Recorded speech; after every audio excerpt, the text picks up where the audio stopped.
The oceans hide stories history tried to forget. Beneath waves and silence lie warships and submarines, each with a tale of fire, fear, and unanswered questions. From the Cold War losses of the USS Scorpion and USS Thresher to the secret voyages of the Awa Maru I-52 and the identity mystery of U-869, every wreck whispers fragments of truth. The seas of Europe bear their own scars. HMS Courageous, HMS Glorious, HMS Ark Royal, and HMS Hood, all claimed by sudden violence, while tragedies like the Wilhelm Gustloff, Lancastria, and Cap Arcona remain among the deadliest disasters ever forgotten. Even today, danger lingers. The SS Richard Montgomery still rests with thousands of tons of explosives. These are not just wrecks, but echoes of history's greatest mysteries. If you want to keep exploring the hidden secrets beneath the sea, join us on this journey. Come part of the crew by subscribing. The mystery of USS Scorpion. The sea is a vast archive of secrets, many of them never revealed. Among its most enduring mysteries lies the story of the USS Scorpion, a submarine that vanished beneath the Atlantic in 1968, leaving behind questions that remain unanswered more than half a century later. This is not just the story of a vessel lost to the depths. It is the story of a Cold War enigma, of unanswered transmissions, of sudden silence, and of a final resting place discovered thousands of meters below the ocean surface. The vessel and its mission, the USS Scorpion, was a skipjack-class nuclear submarine commissioned in 1960. Measuring nearly 252 feet in length, she was powered by a nuclear reactor capable of staying submerged for long durations and carried both torpedoes and advanced sonar systems. For 8 years, Scorpion was a symbol of American naval strength at the height of Cold War tensions. By 1968, the Cold War had become a global chess match between the United States and the Soviet Union. Submarines like the Scorpion were not just war machines, they were instruments of intelligence gathering, surveillance, and deterrence. In February of that year, after a period of maintenance and minor repairs, the Scorpion was ordered back into service. Its new assignment to sail toward the Mediterranean and monitor Soviet naval activity. For months, she patrolled quietly, unseen beneath the waves. The final voyage on May 16, 1968, the Scorpion began her return journey to her home port in Norfolk, Virginia. Her crew of 99 men expected to see their families again within days, but somewhere in the mid-Atlantic, contact was lost. The submarine never arrived. No final distress signal was received, only silence. On May 27, the Navy declared the USS Scorpion overdue. Soon after, she was listed as presumed lost, along with every sailor aboard. Families waited for news, but none came. What had happened? Searching the deep, the U.S. Navy launched an extensive search operation. In an era before GPS, before advanced underwater scanning technology, this was no easy task. The search area spanned thousands of square miles of ocean floor. Months later, the wreckage was located about 400 miles southwest of the Azores at a depth of nearly 10,000 feet. The discovery confirmed the worst. The Scorpion had been destroyed, but the wreck raised more questions than it answered. The submarine was broken into several sections. The bow was crushed, the sail twisted, the hull shattered by the immense pressure of the sea. Yet there was no conclusive evidence of what caused the disaster. Theories and investigations, official investigations followed. The Navy's Court of Inquiry examined every possibility. One theory suggested mechanical failure. The Scorpion had already shown signs of trouble earlier that year, problems with her torpedo system, minor leaks, even reports of vibration that might have indicated structural weaknesses. Could a critical system have failed, leading to uncontrollable flooding or a catastrophic reactor issue? Another possibility was more ominous, an accidental torpedo detonation. The Mark 37 torpedoes carried aboard were equipped with batteries known to overheat. Some believed one might have activated, arming itself while still inside the tube, and then exploded, crippling the submarine from within. But perhaps the most chilling theory pointed outward. Some speculated that the Scorpion had fallen victim to Soviet forces. In 1968, tensions in the Atlantic were high. Soviet submarines and warships shadowed American vessels, and there were rumors of secret encounters beneath the sea. Could the Scorpion have been torpedoed during a silent confrontation? The US Navy officially dismissed the idea of hostile action, finding no evidence to support it. Yet the suspicion lingers in the minds of many who study the case. Project Azorian and the shadow of secrecy. The Cold War era was one of secrecy, coded communications, and operations hidden from public view. In the years after Scorpion's loss, revelations about covert missions only deepened the mystery.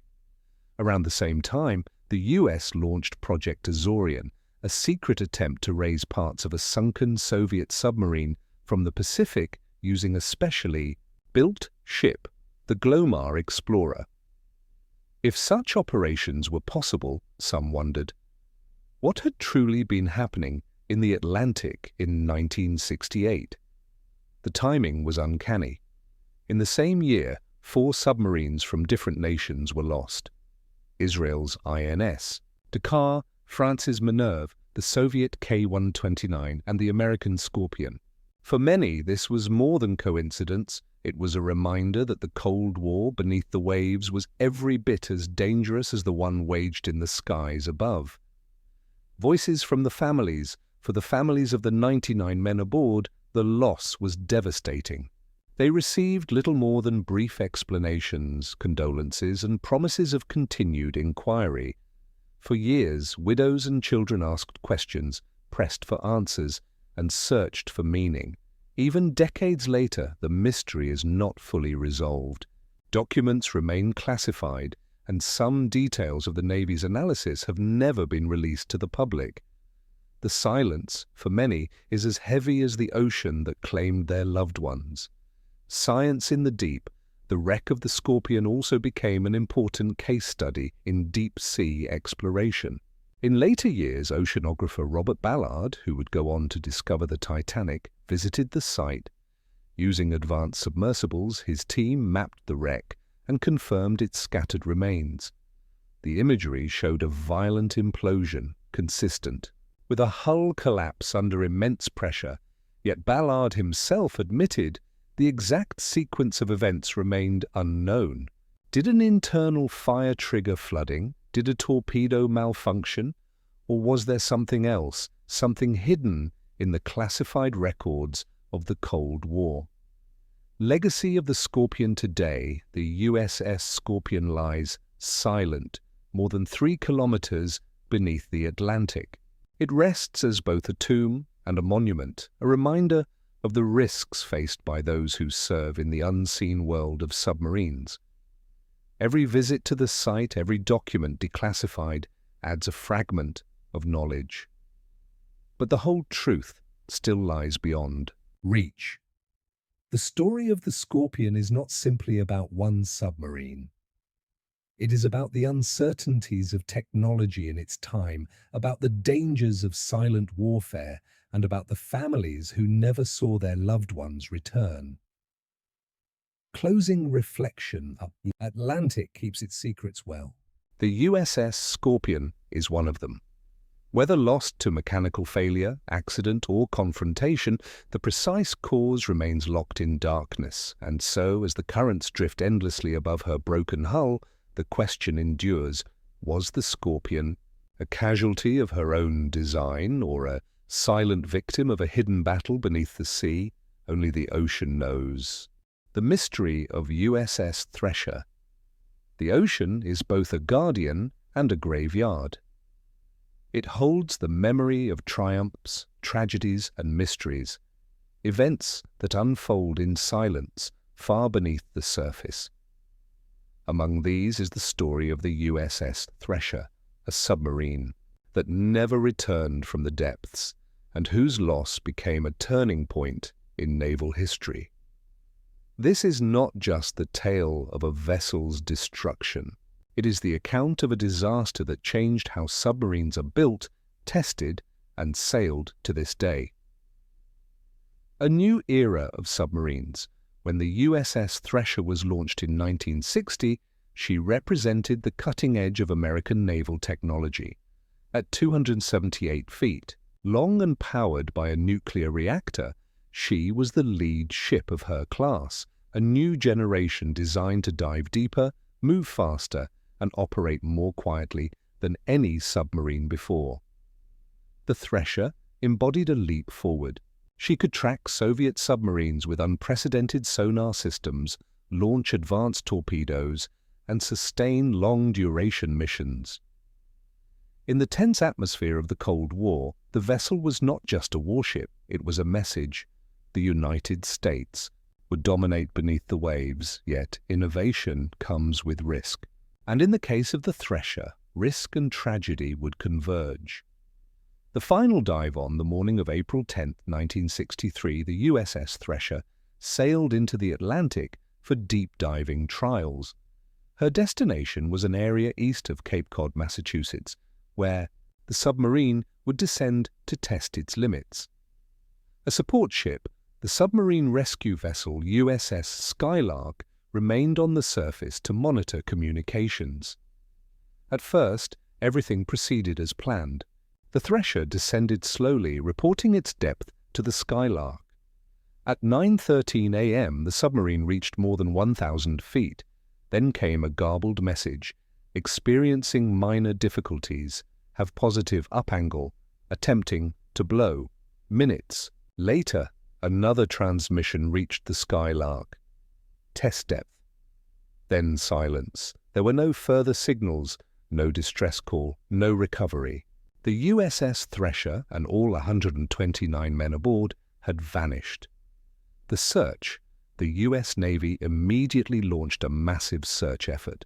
For days, ships combed the Atlantic. Sonar detected faint debris fields scattered across the seafloor.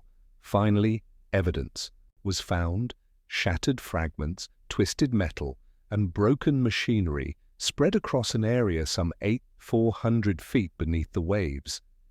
It was clear the Thresher had been crushed by the immense pressure of the deep ocean. But what had caused the submarine to lose control? Theories of the disaster. The Navy convened a court of inquiry to investigate. What they found would shape submarine safety for generations. The most widely accepted explanation involved a pipe failure. The Thresher's design included hundreds of silver-brazed joints in its seawater piping system. Investigators believed that one of these joints failed under pressure, spraying seawater into the engine room. The sudden flooding likely caused electrical systems to short out, shutting down the reactor.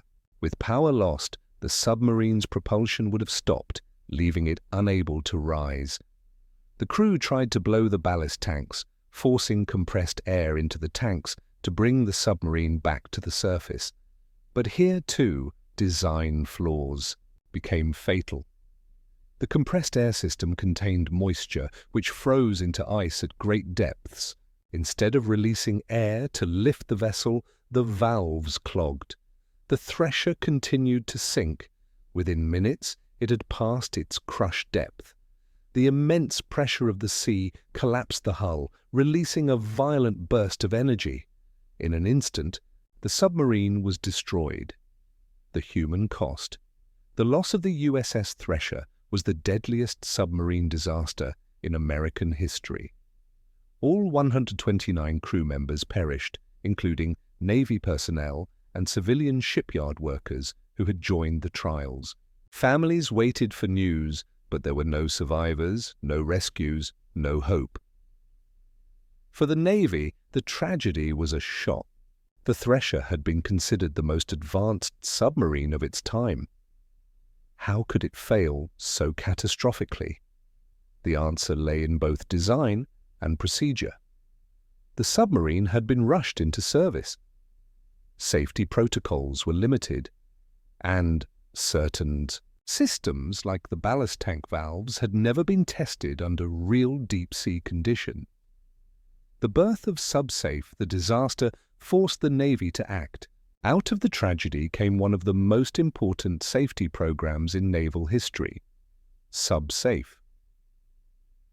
Launched in 1963, SubSafe established rigorous standards for submarine design, construction, and maintenance. Every weld, every pipe, every valve had to meet strict requirements. Every system that controlled buoyancy or flooding was given redundant backups. The philosophy was simple: no submarine would ever be lost again due to preventable flaws. Since SubSafe was implemented, no U.S. submarine certified under the program has been lost at sea. In that sense, the legacy of the USS Thresher is one of sacrifice that safeguarded generations of submariners who followed. The wreck on the seafloor, in later years, expeditions revisited the wreckage. Using deep-sea submersibles and remote cameras, investigators mapped the site. The submarine lay in pieces scattered across the seabed at a depth of 2,600 meters. The hull had imploded instantly. Analysis of the wreck confirmed what sonar operators had recorded at the time: a series of loud acoustic events consistent with a submarine collapsing under pressure. And yet, seeing the wreck only deepened the sense of tragedy. For families, it was a reminder of what was lost: a crew of fathers, brothers, and sons whose final moments were spent in darkness, far from home. Questions that remain, while the official explanation points to flooding and mechanical failure. Some questions remain. Could there have been flaws in the reactor system? Were the ballast procedures misunderstood in the chaos?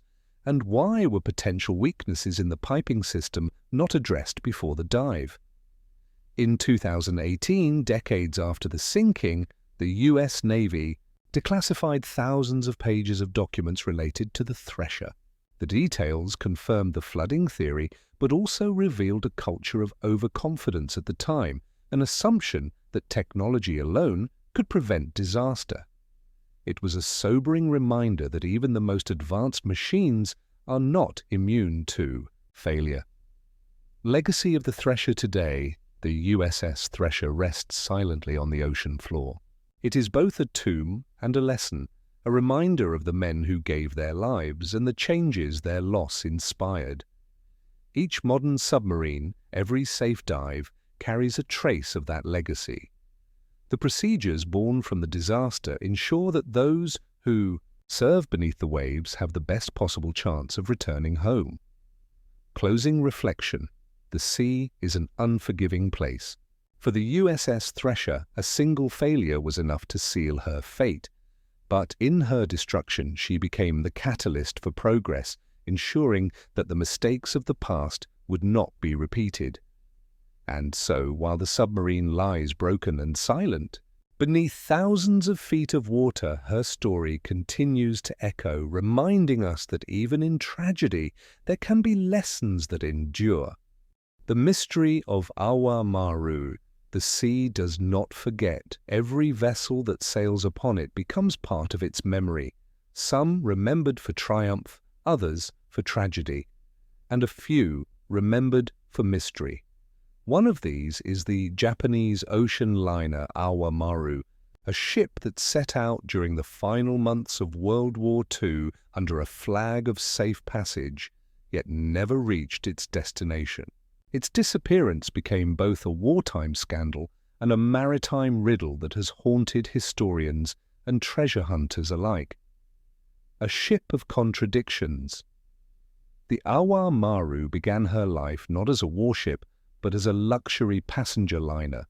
Built in the late 1930s for the Nippon Yusen Kaisha line, she was designed for comfort and speed, carrying travelers across the seas between Japan and Southeast Asia.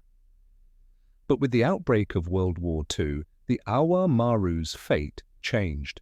Like many passenger ships of the era, she was requisitioned by the Imperial Japanese Navy. No longer a liner of leisure, she was converted into a transport vessel, carrying supplies and personnel for Japan's war effort. Yet in 1945, as the war neared its desperate final stages, the Awa Maru took on a new, highly unusual mission, one that placed her not in the service of combat, but in the shadowy world of diplomacy and humanitarian relief. The humanitarian mission by early 1945 Japan faced crippling shortages. Civilians and prisoners of war alike were suffering. In a rare moment of negotiation, the Allies and Japan reached an agreement. One ship, clearly marked, would be allowed safe passage through war zones to carry relief supplies. The vessel chosen was the Awa Maru.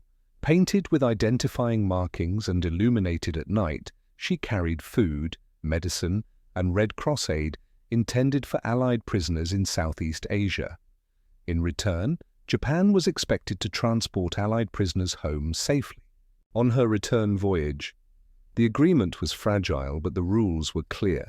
The Awa Maru was not to be attacked. Allied forces were fully informed of her movements. For a time, the mission proceeded without incident. The Awa Maru sailed south, delivered her supplies, and prepared for the return journey north. But here, the story takes a darker turn. The fateful voyage on March 28, 1945, the Awa Maru departed Singapore, heading for Japan. She carried not prisoners, but more than 2,000 passengers, military personnel, civilians, and cargo. Rumors swirled that her holds were also filled with treasures, gold, platinum, diamonds, and priceless cultural artifacts evacuated from Southeast Asia as Japan prepared for defeat.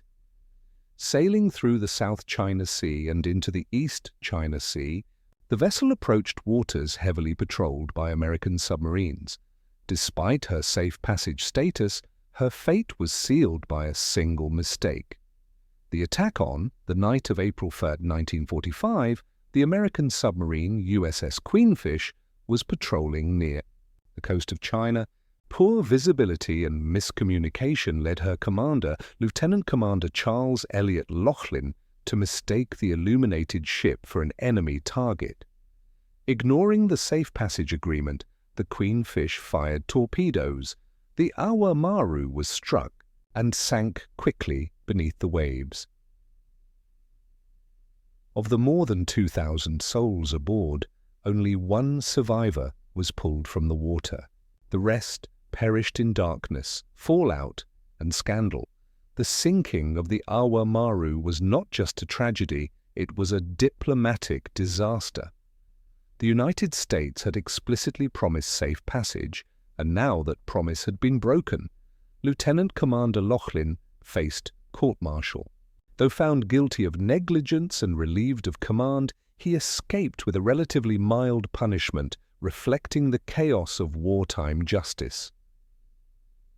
For Japan, the sinking became a symbol of betrayal.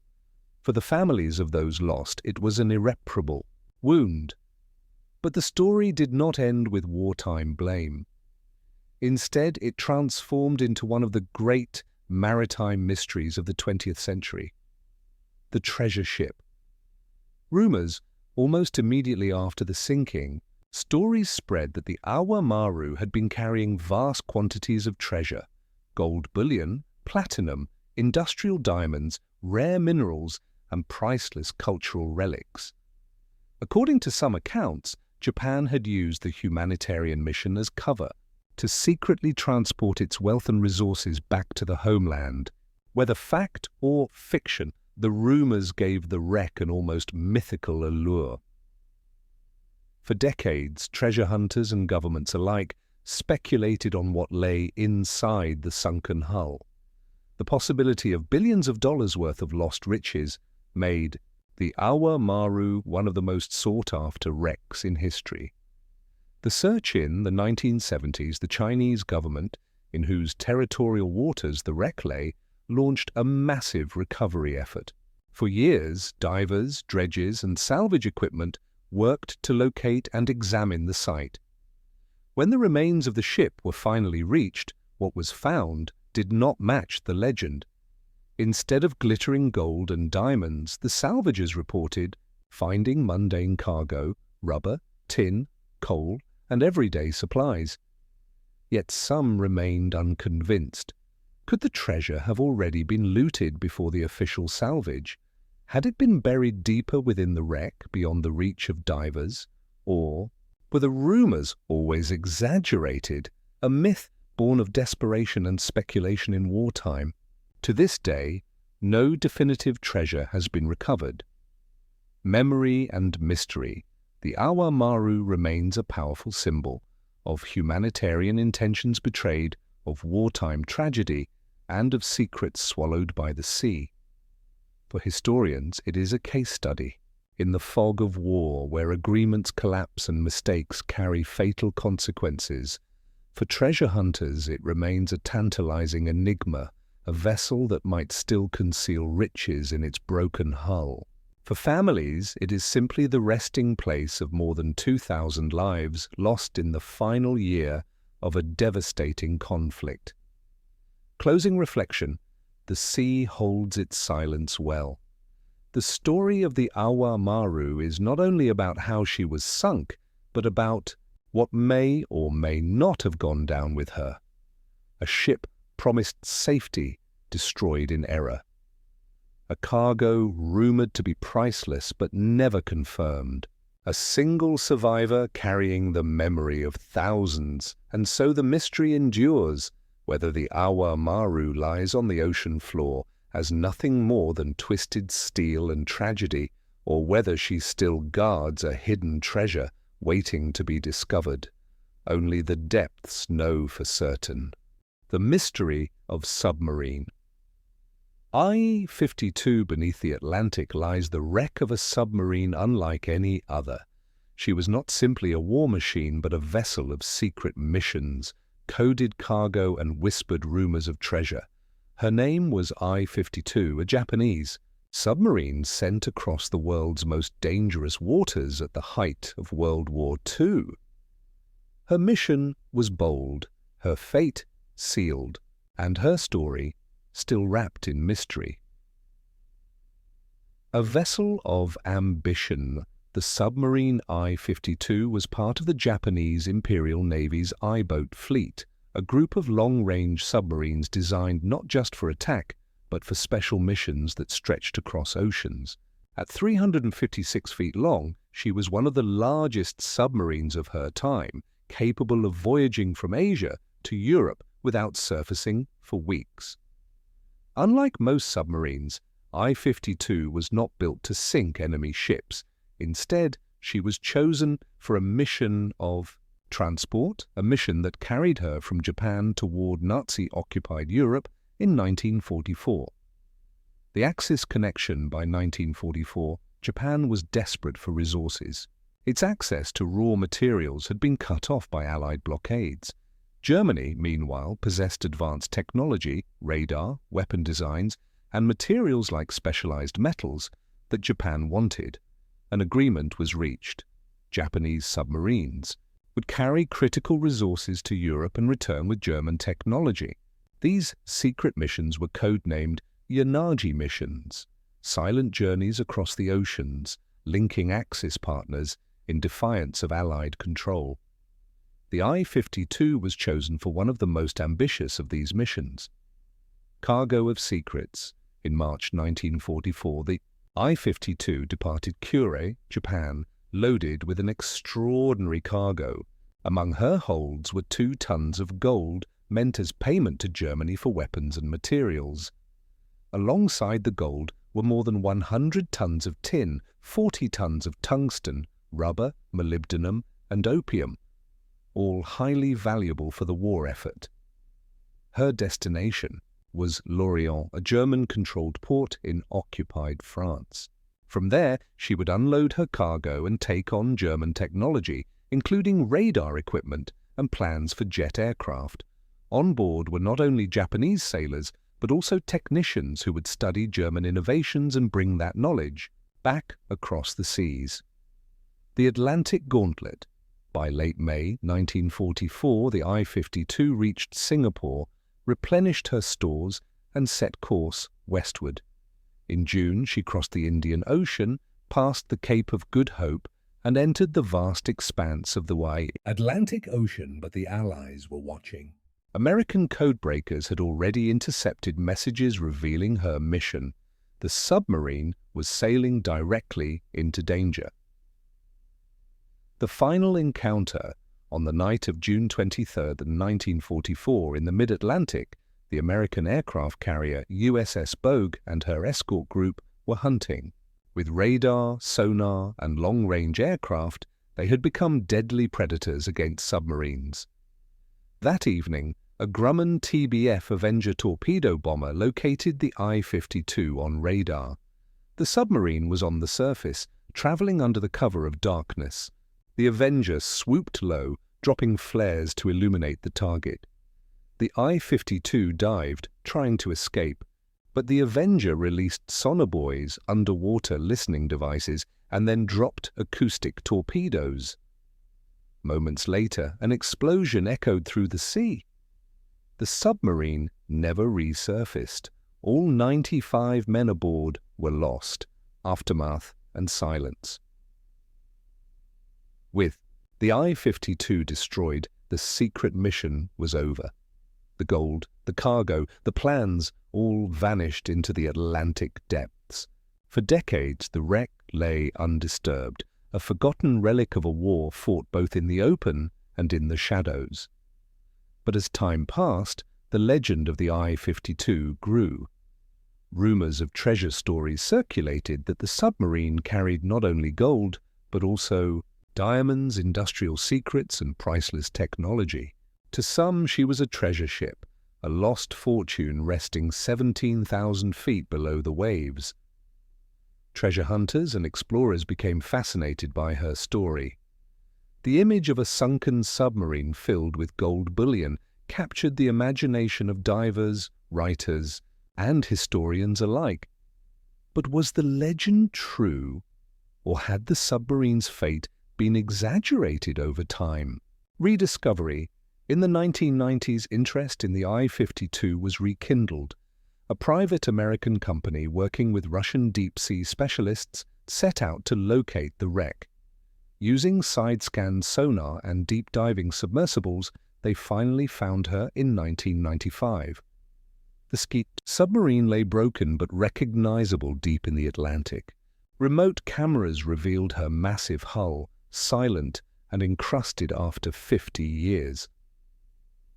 But the question remained, what about the gold? The salvage team claimed to have seen evidence of cargo containers, but found no trace of the rumored treasure. Some argued it had been buried in silt beyond reach. Others believed the gold had been recovered secretly before any public expedition arrived. The truth remains elusive. Historical significance. Beyond the rumors of riches, the I-52 represents something deeper, the global nature of World War II. Here was a Japanese submarine carrying gold and resources destroyed by American forces, while en route to Nazi Germany, a single vessel embodying the vast alliances and conflicts of the era. It also demonstrates the reach of Allied intelligence. Code-breaking and anti-submarine warfare had become so advanced that even secret missions halfway across the world could be tracked and destroyed. For the sailors aboard, however, it was not strategy, but sacrifice. 95 men far from home, lost in a mission that was doomed the moment their messages were intercepted. Legacy of the I-52 today. The I-52 rests silently at the bottom of the Atlantic, her cargo still debated, her story still told. She is both a war grave and a mystery, a reminder of the hidden currents of World War II, where diplomacy, secrecy, and ambition crossed paths beneath the waves. For some, she will always be a treasure ship. For others, a cautionary tale of war's reach and cost, and for historians, she remains an enduring enigma, a submarine whose mission was as extraordinary as its end was inevitable. Closing reflection, the I-52 sailed across half the world, carrying gold, secrets, and the hope of an alliance. She never arrived. What lies within her broken hull may never be known. Perhaps treasure, perhaps only silence. But in the darkness of the Atlantic, the submarine still rests, one of the great mysteries of the deep. The mystery of U-869, the submarine that sank twice. The ocean holds many secrets. Some are known in part, some are lost forever. And then there are the mysteries that lie in plain sight, wrecks discovered, yet their stories tangled in confusion. One of the strangest among them is that of the German submarine U-869, a vessel that seemed to defy history itself. For half a century, no one could agree where she went down, or even who was responsible for her destruction. The mystery of U-869 became one of the most debated submarine puzzles of the Second World War. The boat and her mission, the U-869, was a German-type 9C-40 U-boat, a long-range submarine built to carry the war deep into Allied waters. Commissioned in 1944, she stretched 251 feet in length, armed with torpedoes, a deck gun, and the endurance to cross the Atlantic. Her mission, assigned in late 1944, was to patrol off the coast of New York and disrupt Allied shipping. It was a bold order. By this time in the war, German U-boats were being hunted relentlessly by Allied aircraft and ships. Yet Admiral Dönitz, commander of the U-boat fleet, still hoped to strike fear into America's eastern seaboard. U-869 left Germany in late December 1944. It was to be her first and only mission. The official record, according to wartime records, U-869 never reached her destination. The U.S. Navy, analyzing intercepted signals and patrol reports, believed she had been destroyed in February 1945 off the coast of Morocco. Depth charges dropped by American destroyer escorts were credited with sinking the submarine. For decades, the official histories listed U-869 as lost near Gibraltar. Families of the crew accepted this explanation. The case seemed closed, but the ocean had other plans. A wreck off New Jersey, in 1991, two American divers, John Chatterton and Richie Kohler, discovered the wreck of a German U-boat off the coast of New Jersey. Resting 230 feet below the surface, the submarine was largely intact, a silent steel coffin. At first, its identity was a mystery. The divers believed they had found a different U-boat, perhaps U-550 or U-521. But over time, evidence emerged. A knife inscribed with a sailor's name, a spare parts box stenciled with the number. Finally, the truth was undeniable. The wreck was U-869. The discovery was stunning. For almost 50 years, naval records had placed her on the wrong side of the Atlantic. How had she come to rest so close to the American coast? Conflicting theories, the revelation sparked new questions. If U-869 lay off New Jersey, how had she been destroyed? At first, many believed she had been attacked by American forces. In February 1945, two U.S. destroyer escorts, the USS Fowler and USS Coiner, reported engaging a submarine in that area. Depth charges had been dropped, followed by oil and debris rising to the surface. It seemed a perfect match. The U.S. Navy revised its records. U-869 had been sunk by the Fowler and Coiner. The mystery, it seemed, was solved, but the divers studying the wreck noticed something unusual. The damage on the hull did not look like the result of depth charges from above. Instead, the evidence pointed to an internal explosion, as if one of U-869's own torpedoes had detonated inside the submarine. Death by own hand analysis of the wreck revealed a chilling scenario. During combat, U-869 may have launched a torpedo that circled back, striking her own hull. Alternatively, a malfunctioning torpedo could have detonated while still in its tube. The blast tore through the submarine, flooding compartments and dooming the crew. The wreck's position matched sonar records from American ships in the area, but the cause of death seemed self-inflicted. For years, historians and divers debated, was U-869 destroyed by American ships or by her own weapon? The divers' investigation, John Chatterton and Richie Kohler, spent years unraveling the truth. They dived the wreck dozens of times, risking their lives in the cold, dangerous depths. They interviewed surviving family members of the German crew, tracked down naval records, and pieced together fragments of history.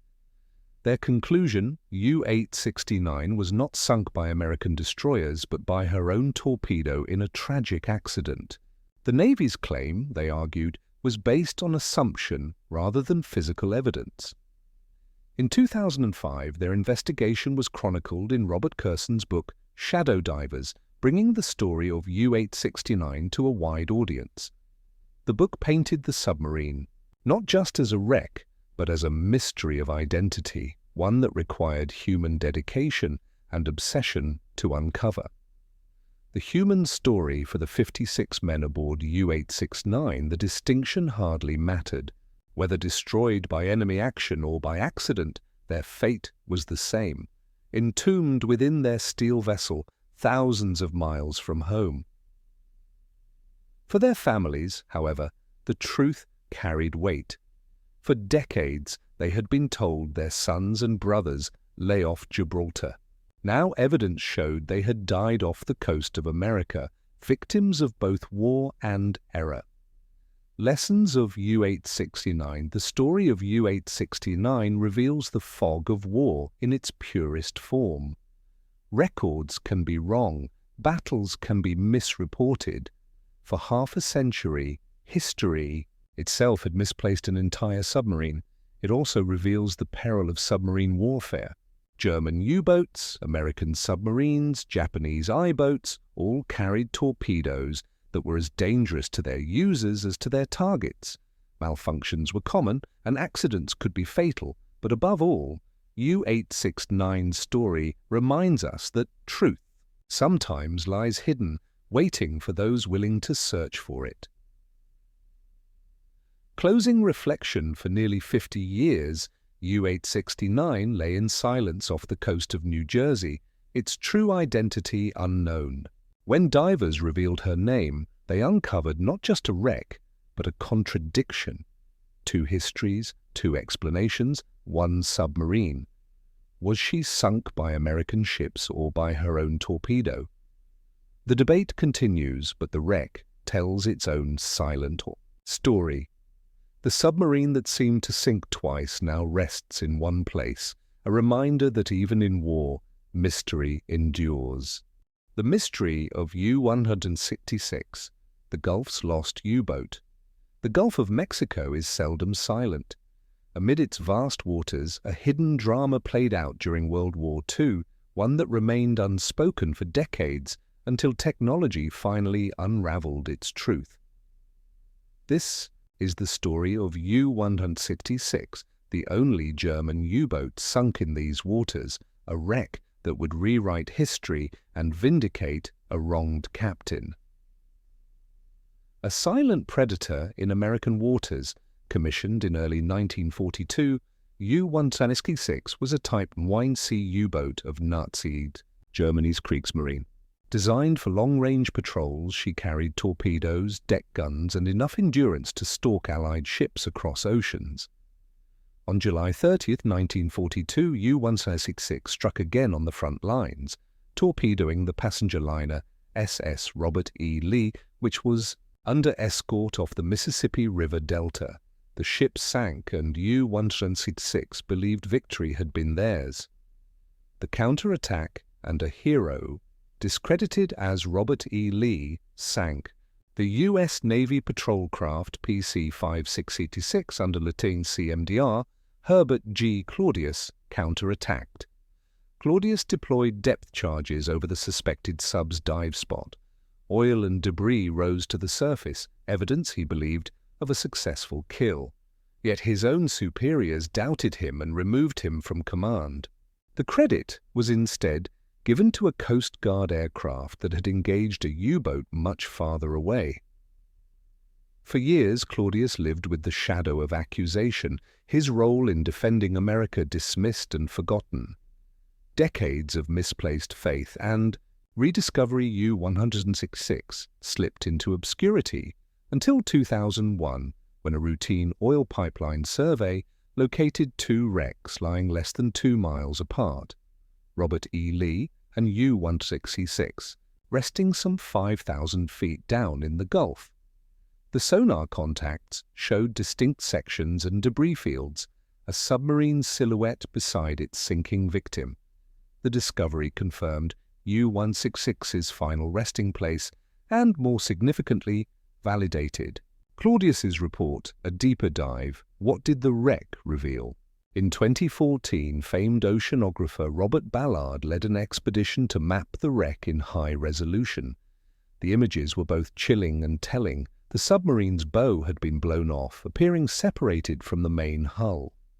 The damage suggested a depth charge fell directly onto the forward deck, triggering detonation of torpedoes inside the submarine. An unusually devastating result, one rarely seen in such warfare. These observations led to a posthumous correction of history. In a ceremony, Claudius was finally awarded the Legion of Merit with Combat V for his actions in battle, decades after the truth emerged. A war grave, not a trophy. Hunt U-166 today is designated a war grave, a solemn resting place for 52 German sailors. Its location is protected from disturbance, yet the wreck continues to intrigue researchers and the public alike, especially when environmental threats loom. In 2010, the Deepwater Horizon oil spill introduced seabed toxins and oil-consuming bacteria that accelerated decay of the wreck's fragile metal structure. The Gulf's secret finally told. The U-166 story is more than a wartime footnote. It is a tale of truth delayed, of a captain who was vilified, of a submarine's final moments recorded in wreckage, and of history corrected not by war, but by exploration and respect for evidence. Closing reflection, in the Gulf's murky depths lies more than steel and silt. It houses a tale of justice and reconciliation, decades in the making. The wreck of U-166 reminds us how easily war can obscure truth and how powerful discovery can be, bringing clarity where silence once prevailed. Who else was watching above, and what stories might still be hidden on the ocean floor, waiting for their story to be told? The mystery of HMS Dasher. Secrets beneath the Clyde. The story of HMS Dasher is not one often told. She was not a famous battleship, nor a celebrated carrier. Yet her fate in March 1943 remains one of the most tragic and mysterious wartime disasters to occur in British waters. In just minutes, the escort carrier was torn apart, leaving hundreds dead and leaving behind questions that for decades were left in silence. A ship of necessity, HMS Dasher, was an escort carrier built in the United States and transferred to the Royal Navy under the Lend-Lease program. Originally constructed as a merchant vessel, she was converted into a small aircraft carrier, one of many such ships designed to protect convoys crossing the Atlantic from the ever-present threat of German U-boats. At 492 feet long, carrying a complement of Swordfish torpedo bombers and Sea Hurricane fighters, the Dasher was modest compared to fleet carriers, but in 1943 every ship counted. She was part of a desperate race to maintain control of the seas. The final day on March 27, 1943, HMS Dasher was conducting flight operations in the Firth of Clyde off the west coast of Scotland. It was routine work, training, patrol launches, and preparation for the long convoy battles still raging in the Atlantic. Then at 4:40 in the afternoon, disaster struck. Without warning, a massive explosion tore through the ship's hangar deck. Within minutes, fires raged uncontrollably. The blast split the vessel's interior, and men scrambled for survival as smoke and flame consumed compartments. In less than 8 minutes, HMS Dasher capsized and sank. A sudden tragedy. Of the roughly 528 crew on board, 379 men were killed. The survivors, many badly burned or injured, were plucked from the cold waters by nearby escort vessels. It was one of the single worst naval disasters to occur so close to Britain's shores during the war. Yet almost immediately, questions arose. What had caused the carrier to explode so suddenly? Official explanations. The Admiralty conducted an inquiry. The conclusion: the disaster had been triggered by an accidental aviation fuel explosion. Unlike fleet carriers, the small escort carriers had been built with limited safety systems. HMS Dasher's aviation fuel system was particularly vulnerable. Leaks, poor ventilation, and improper storage created the risk of fumes igniting. When the explosion came, it is believed to have originated in the ship's aviation fuel tanks or piping, sparking a chain reaction that destroyed the vessel from within. The Admiralty attributed the loss to technical shortcomings, an unfortunate accident of design and circumstance, the shadow of secrecy. But outside official records, rumours grew. Survivors spoke of inadequate safety precautions. Some suggested the disaster had been hushed up to avoid public panic. Families of the dead received only brief, carefully worded explanations. Local residents along the Clyde coast remembered the day vividly. Scores of bodies washed ashore, yet newspapers carried only limited reports. Many believed the scale of the tragedy had been deliberately minimized. The official death toll, while already high, was even suspected by some to have been understated. Burial and memory. In the days after the disaster, many of the recovered dead were buried quietly in cemeteries across Scotland, including Ardrossan and Greenock. Some graves were marked, but others remained anonymous. For decades, local people tended these graves, ensuring the memory of the men was not forgotten. Yet for the families far away, closure was elusive. Official silence, limited details, and the absence of public acknowledgement left many in the dark about how their loved ones had died. Theories and speculation. Over the years, alternative theories have been suggested. Some believed that a torpedo or bomb on board detonated accidentally. Others pointed to structural weaknesses in the hastily converted escort carriers. Still others speculated about human error during refueling or aircraft maintenance. But the consistent theme in both official and unofficial accounts has been aviation fuel, a highly volatile element stored in bulk on a small, vulnerable ship. Later, recognition.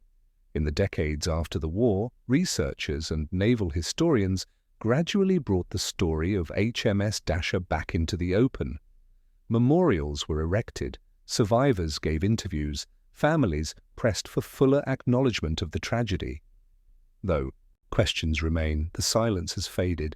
Today, the disaster is remembered not only as a failure of design, but as a reminder of the human cost borne by those serving on hurriedly built wartime vessels. The legacy of escort carriers, the sinking of HMS Dasher, exposed the risks inherent in escort carriers converted from merchant hulls. Though they played a vital role in the Battle of the Atlantic, these vessels were often cramped, lightly built, and prone to accidents. The lessons learned from disasters like Dasher influenced post-war naval engineering, highlighting the need for better safety measures, fuel systems, and structural integrity in future carriers. Closing reflection. The wreck of HMS Dasher still lies beneath the Clyde, a silent witness to a disaster that unfolded in minutes, yet haunted families for decades. Officially, it was an accident. Unofficially, it was a tragedy compounded by secrecy, silence, and unanswered questions.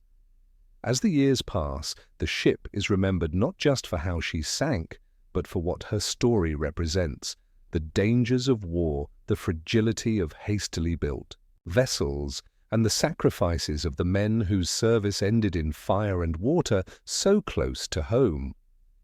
The sea has kept her wreck, but her memory belongs to those who still ask, what truly happened aboard HMS Dasher that March afternoon? The mystery of HMS Glorious. Silence in the Norwegian Sea. War at sea is often decided in sudden, violent moments. A ship can be a symbol of power one day and a wreck the next. Few examples capture this truth more than the story of HMS Glorious, a British aircraft carrier whose loss in June 1940 remains one of the most puzzling and controversial events of the Second World War. A carrier of promise, HMS Glorious began her life not as a carrier, but as a battle cruiser. Launched in 1916, she was converted into an aircraft carrier in the 1920s, part of Britain's efforts to adapt to a new age of naval warfare. By 1940, she was operating in the North Sea with 2 squadrons of aircraft, Gloucester Gladiator biplanes and Hawker Hurricanes, some of the first modern fighters ever deployed at sea. In theory, Glorious was a powerful asset, capable of extending air cover over vast stretches of ocean. Yet in practice, her last voyage would be defined not by strength, but by silence. The Norwegian campaign in the spring of 1940, Nazi Germany invaded Norway. The British fleet was dispatched to support land operations and evacuate Allied forces. HMS Glorious was among the ships assigned to cover the withdrawal. By June, the campaign was collapsing. With troops being evacuated and aircraft withdrawn, the carrier was tasked with transporting RAF fighters back to Britain, a dangerous mission, but one that reflected the urgency of the situation. On June 8, 1940, HMS Glorious left Norwegians waters accompanied by 2 escort destroyers, HMS Acasta and HMS Ardent. Their orders were to return to Scapa Flow, Scotland. The voyage should have been routine. Instead, it became one of the most shocking losses the Royal Navy would suffer in the entire war. The encounter, in the late afternoon of June 8, the small British group was spotted in the Norwegian Sea by 2 German battle cruisers, Scharnhorst and Gneisenau. These were no ordinary opponents. Each was armed with 9 11-inch guns, heavily armoured and vastly more powerful than anything the British escorts could field. Against them, the carrier and her 2 destroyers stood little chance. And yet the British ships were caught off guard. HMS Glorious had no aircraft flying patrol. Her lookouts gave little warning. And most mysteriously, she had not been zigzagging, a standard wartime maneuver to reduce the risk of surprise attack.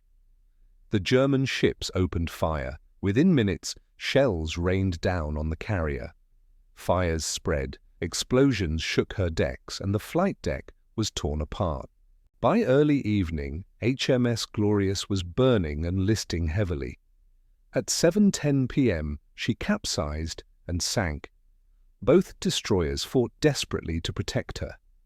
HMS Arden was quickly sunk. HMS Acasta made a daring torpedo attack that struck Scharnhorst, inflicting serious damage before she too was destroyed.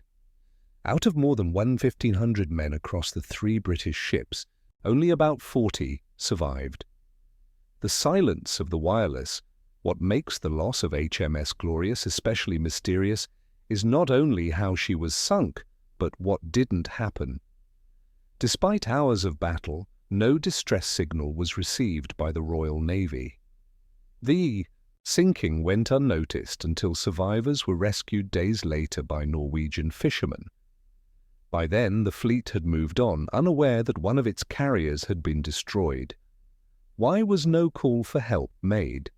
Theories abound. Some suggest her communications. Equipment was destroyed early in the fight. Others believe orders had restricted radio use, a dangerous silence maintained even in the face of disaster. The result was the same. Britain lost a carrier, 2 destroyers, and more than 1,500 men in a single afternoon, without the fleet even knowing the battle had occurred. Questions of command in the aftermath, controversy swirled. Why had HMS Glorious been sailing without adequate escort? Why had no aircraft been airborne on patrol? Why had she not been zigzagging to avoid detection? At the centre of the debate stood her commanding officer, Captain Guy Doyley Hughes. A decorated veteran of World War I, he was also known for being unconventional and difficult. Some accounts suggest he was eager to return to Britain quickly, possibly to press disciplinary charges against an RAF officer aboard, leading him to take risks with speed and silence. Others point to systemic failures in the Royal Navy at the time, poor coordination, unclear orders, and underestimation of German naval power. The truth remains uncertain, shrouded by wartime secrecy and the deaths of nearly everyone involved. The survivors' accounts, the few men who lived through the sinking, painted a harrowing picture. Many were trapped below decks as fires raged. Others leapt into freezing waters, clinging to wreckage for days before being rescued. Their testimonies confirmed the speed of the attack and the scale of the disaster, but they also added to the mystery, some insisting that warnings were ignored or that vital precautions were neglected in the hours before the battle. For families back home, the answers provided were little comfort. Legacy and debate. The loss of HMS Glorious was one of the worst naval disasters in British history. Yet because it occurred during the chaotic retreat from Norway, it received little attention compared to other wartime battles. In later years, historians revisited the case, debating whether negligence, overconfidence, or sheer misfortune had sealed the ship's fate. Some argue that Captain Doyley Hughes' decisions directly contributed to the disaster. Others maintain that the encounter with 2 battlecruisers was simply unwinnable, regardless of precautions. The controversy endures because so much remains unknown. The Admiralty's inquiry was never made public, and many records remain classified or missing. The wreck in the Norwegian Sea. In recent decades, divers and researchers have searched for the wreck of HMS Glorious. The exact site remains difficult to reach, lying in the deep, cold waters of the Norwegian Sea. But the quest continues, both to honor the men who died and to shed light on what really happened that June afternoon. Closing reflection. The sinking of HMS Glorious is more than a story of ships and shells. It is a story of silence, of warnings not sent, of questions unanswered, of records withheld. Was the carrier lost through misjudgment, misfortune, or the sheer weight of superior force? The truth lies somewhere in the depths alongside the wreck itself. What remains is the memory of more than 1,500 men and the haunting mystery of a carrier that slipped beneath the waves, leaving only questions in her wake. The mystery of HMS Courageous, the carrier that went down. First, in the early days of World War II, when the outcome was still uncertain and every battle carried new lessons, a tragedy struck the Royal Navy. The aircraft carrier HMS Courageous, once a symbol of Britain's naval power, was lost in minutes. Her sinking not only claimed hundreds of lives, but also raised questions about how prepared Britain truly was for submarine warfare. This is the story of the first British carrier to be sunk in the Second World War, a loss that shocked the nation and reshaped naval strategy. From battlecruiser to carrier, HMS Courageous was born in a different era. Launched in 1916 as a battlecruiser, she was built for speed and firepower during the First World War, but like her sisters Glorious and Furious, she was later converted into an aircraft carrier in the 1920s, part of Britain's push to adapt to the growing role of aviation in naval warfare. By 1939, Courageous carried a complement of fairy swordfish torpedo bombers, slow and fragile biplanes, but capable of striking submarines and surface ships alike. In theory, she was ready for the new war. In practice, her final voyage revealed how unprepared carriers were against a silent enemy beneath the waves. The first weeks of war, when World War II broke out in September 1939, the Royal Navy immediately deployed its carriers to hunt German U-boats. HMS Courageous was assigned to patrol the western approaches of Britain, escorting convoys and launching swordfish patrols to sweep for submarines. But this was dangerous work. To catch U-boats, carriers had to operate close to them, sometimes within striking range. Unlike battleships, carriers had limited armor. If caught off guard, they could be devastatingly vulnerable. September 17, 1939, the encounter. On the evening of September 17, 1939, HMS Courageous was patrolling southwest of Ireland. She had just launched her Swordfish aircraft and was maneuvering with her destroyer escorts. Unbeknownst to her crew, the German submarine U-29, under the command of Kapitän-Leutnant Otto Schuhart, was shadowing the carrier. For over 2 hours, the U-boat stalked its prey, waiting for the perfect moment. Then, as Courageous turned into the wind to recover her aircraft, she presented a broadside, an ideal target. At 7:50 p.m., U-29 fired 3 torpedoes. 2 struck home. The sinking, the explosions ripped into Courageous's portside, tearing open compartments and flooding the ship rapidly. Within minutes, she listed heavily. Her crew tried desperately to control the damage, but it was too late.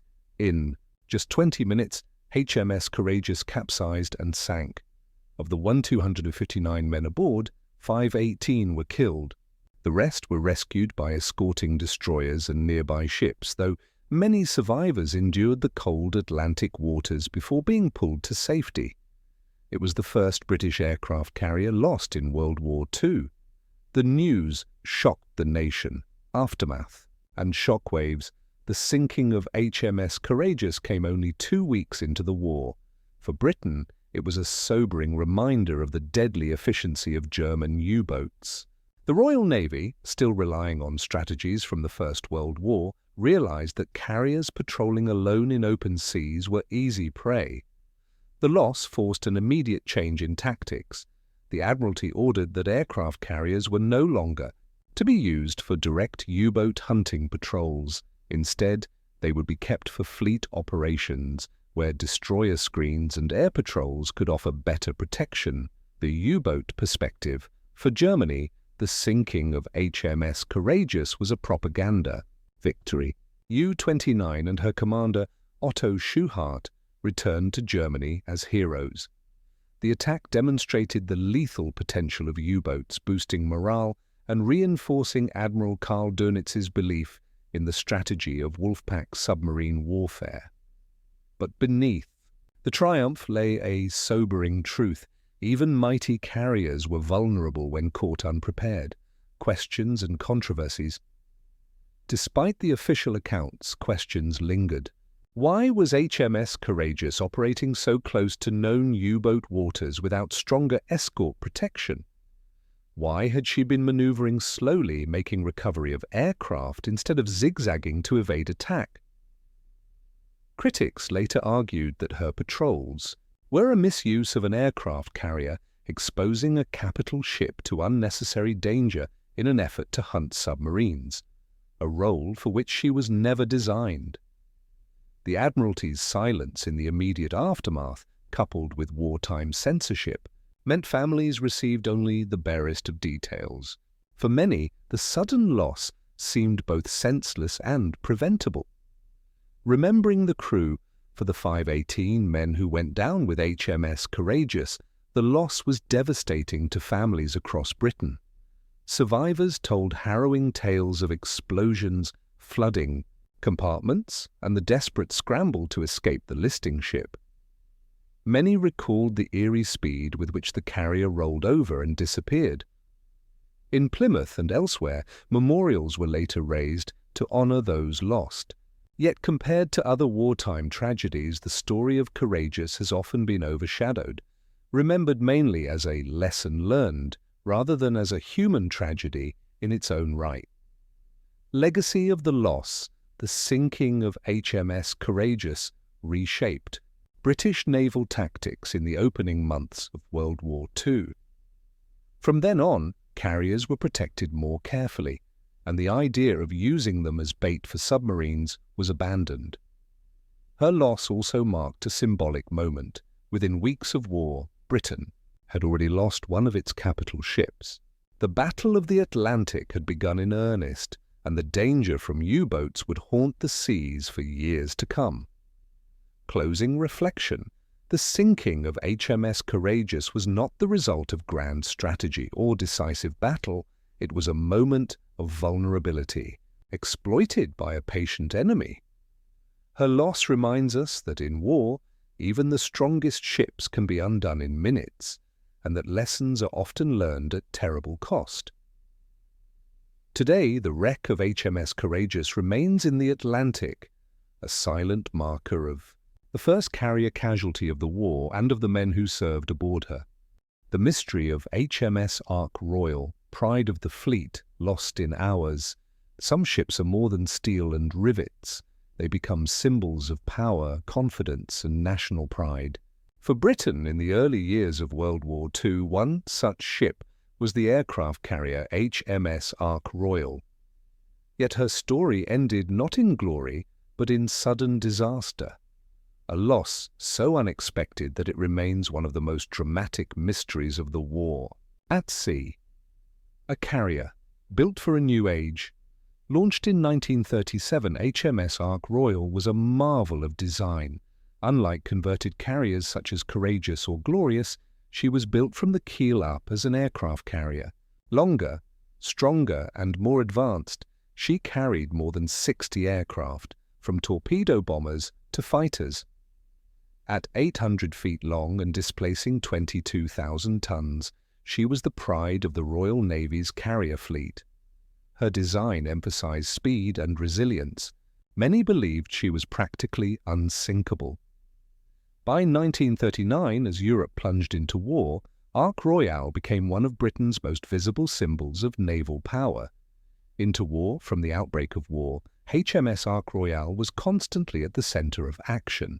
She hunted German raiders in the Atlantic, launched aircraft in support of Norway, and survived near misses from torpedoes and bombs. In 1940, she played a critical role in the hunt for the battleship Bismarck. Her swordfish torpedo bombers, outdated biplanes that looked more suited to World War I, managed to cripple the pride of the German fleet by jamming Bismarck's rudder. Without that strike, the great battleship might have escaped. The legend of Ark Royal grew. She seemed charmed, always in danger, always surviving. But in war, luck never lasts forever. November 10, 1941, a routine return. In late 1941, HMS Ark Royal was returning to Gibraltar after delivering aircraft to reinforce Malta, one of Britain's most embattled outposts in the Mediterranean. It was supposed to be routine. She sailed with escorts, confident in her speed and protection. The crew relaxed, believing they had outrun the worst. Then, in the fading light of November 13, 1941, danger struck. The fatal torpedo at 3:40 p.m., the German submarine U-81 under the command of Friedrich Guggenberger fired a spread of torpedoes. Only one struck Ark Royal, but it was enough. The torpedo hit just below the island, the carrier's command tower. The explosion tore a gaping hole, rupturing fuel lines and power cables. Almost instantly, the ship lost electrical power. pumps, lights, and communications went dead. At first, the crew believed the damage could be controlled. The Ark Royal had survived near misses before, and she had compartments designed to limit flooding. But without power, damage control was crippled. Flooding spread unchecked through her starboard side.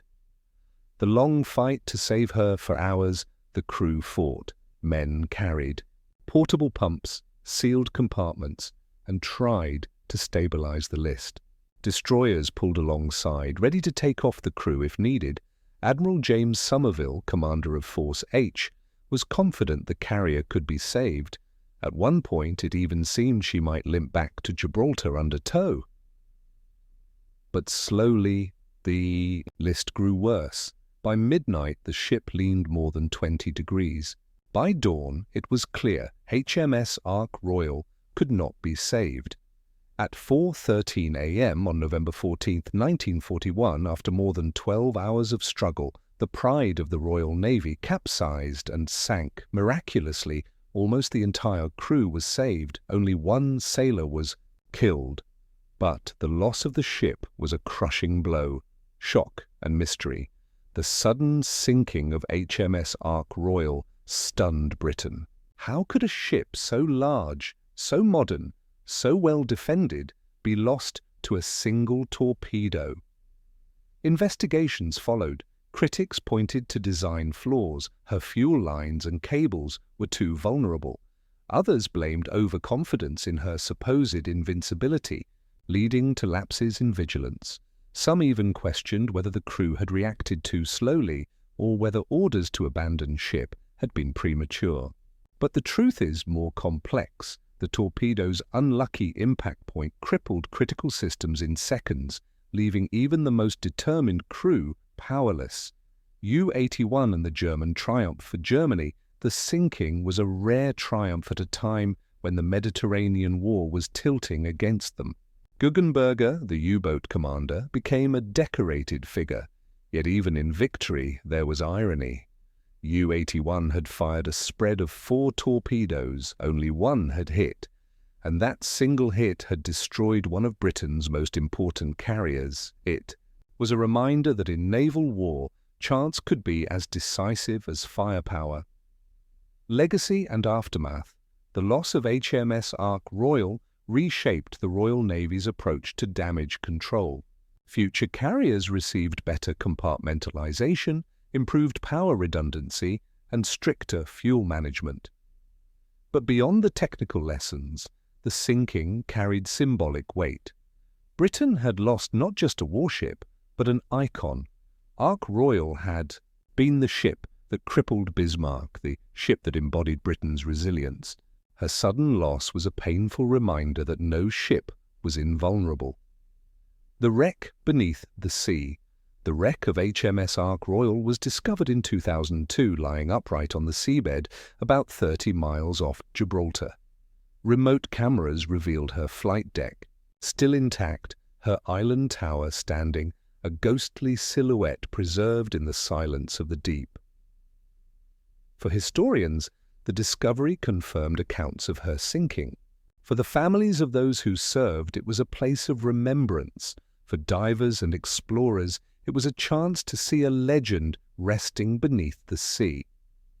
Closing reflection, the story of HMS Ark Royal is one of pride, luck, and sudden loss.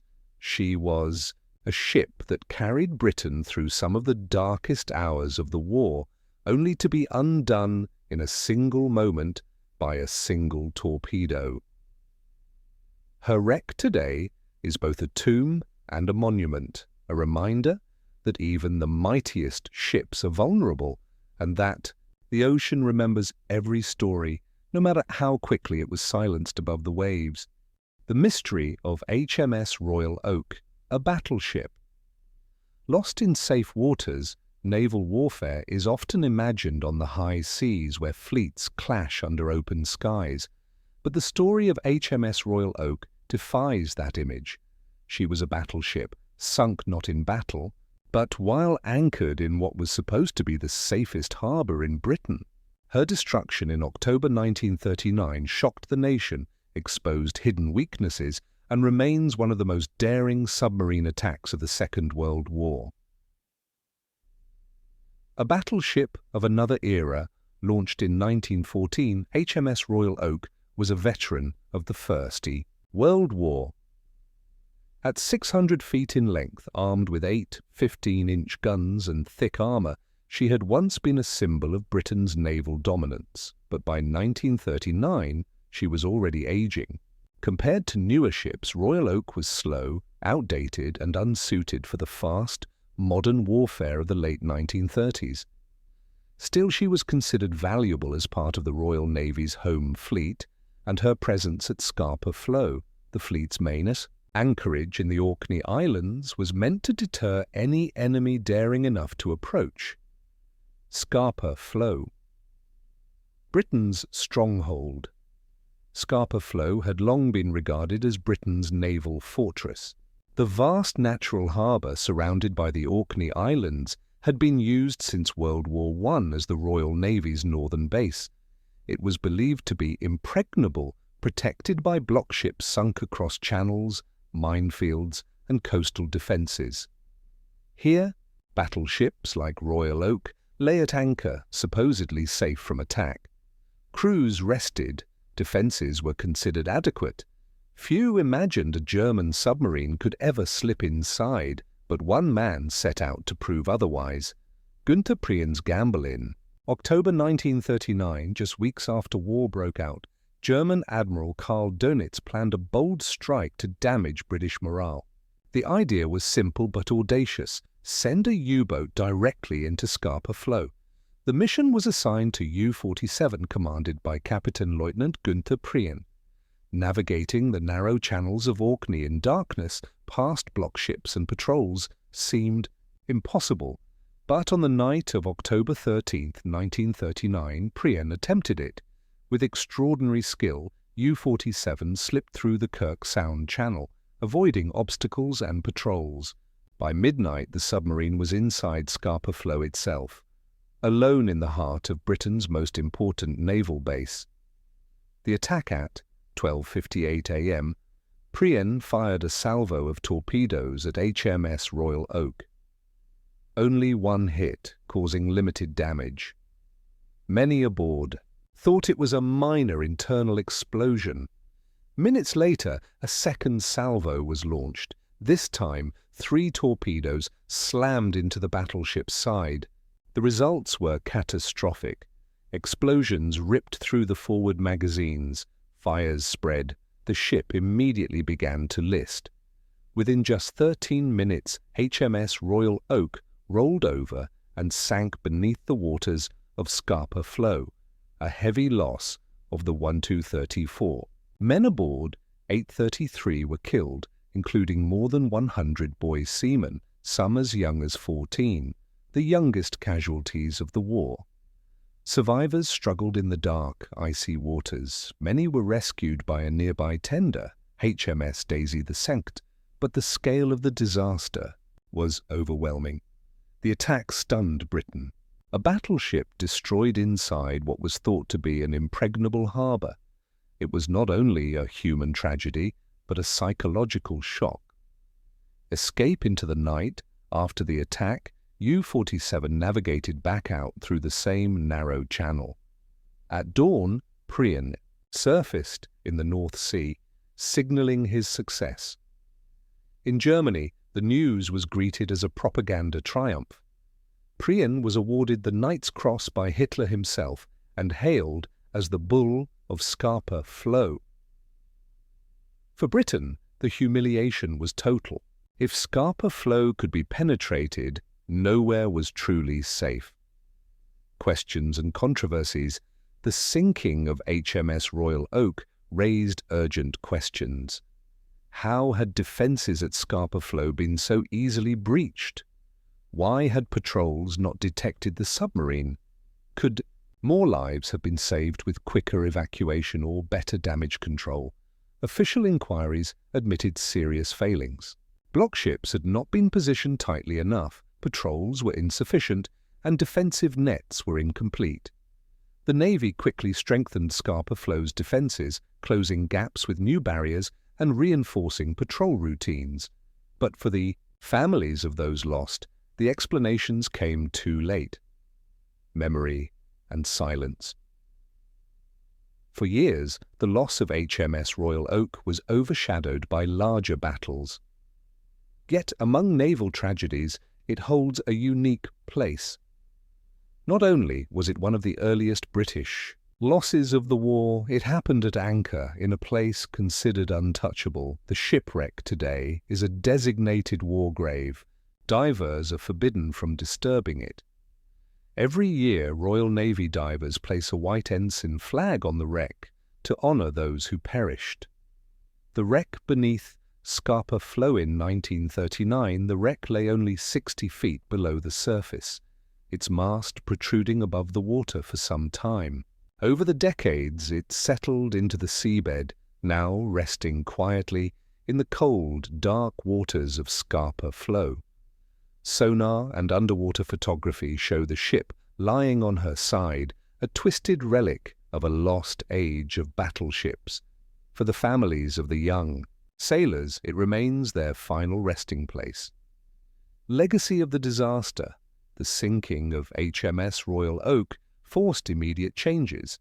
Scapa Flow's defences were overhauled, ensuring no submarine could ever again slip through. It also highlighted the vulnerability of even the largest ships when caught unprepared. For Germany, it was a morale boost. For Britain, a painful reminder that the war would not be confined to distant waters. It had come to their doorstep. Closing reflection. The story of HMS Royal Oak is not just about a battleship lost. It is about the fragility of assumptions, the price of complacency, and the daring of a single commander who turned the impossible into reality. Today, the wreck still lies in Scapa Flow, a silent reminder of that October night when safety proved an illusion, and one torpedo attack changed the course of naval history. The mystery of HMS Repulse. The battlecruiser that couldn't outrun the sky. At the dawn of World War II, many still believed battleships and battlecruisers ruled the seas. Their massive guns and thick armour had dominated naval warfare for decades. But on December 10, 1941, off the coast of Malaya, that belief was shattered. The loss of HMS Repulse, one of Britain's proudest battlecruisers, was not just a tragedy. It was the moment the age of the big gun gave way to the age of the aircraft. Veteran of the Great War, launched in 1916, HMS Repulse was a battlecruiser built for speed. At over 790 feet long, with 6 15-inch guns and a top speed of more than 30 knots, she embodied Britain's naval power in the First World War. She fought at the Battle of Jutland and survived, later receiving upgrades to armour and anti-aircraft defences. By 1941, though aging, she was still considered formidable. Fast enough to outrun many ships and armed with heavy guns, Repulse symbolised the Royal Navy's tradition of surface power. Force Z, Britain's Eastern Gamble. In late 1941, Japan threatened British and Allied possessions in Southeast Asia. To deter aggression, Britain dispatched a small naval force, Force Z, to Singapore. It consisted of the modern battleship HMS Prince of Wales, the veteran Repulse, and 4 destroyers. The idea was to show strength, projecting power into the region. But Force Z had a critical weakness. It sailed without an aircraft carrier. Air cover, many argued, was essential in the new age of naval warfare. Admiral Sir Tom Phillips, commander of Force Z, believed surprise and maneuverability would compensate. It was a decision that would prove fatal. Sailing into danger, on December 8, 1941, Japan launched its invasion of Malaya. Days later, Force Z sailed north to intercept Japanese troop convoys. The plan was to strike quickly, disrupt the landings, and withdraw. But the Japanese had anticipated resistance. Their forces included not only ships but also squadrons of land-based bombers and torpedo planes stationed in Indochina and well within striking range of Force Z. By December 10th, Japanese reconnaissance aircraft had located the British force. The hunters had become the hunted. The first strikes at 11 a.m., the first wave of Japanese bombers attacked. High-altitude bombs rained down on the Prince of Wales and Repulse. The British ships maneuvered skillfully, their gunners filling the sky with anti-aircraft fire. At first, both ships seemed to evade serious damage, but then came the torpedo bombers. Flying low, they launched wave after wave of deadly torpedoes. For Repulse, it became a desperate contest between speed and inevitability. The fatal blows, the first torpedoes struck home at 12:23 p.m. HMS Repulse was hit along her port side. She slowed, but continued to fight. Her gunners shot down several Japanese aircraft.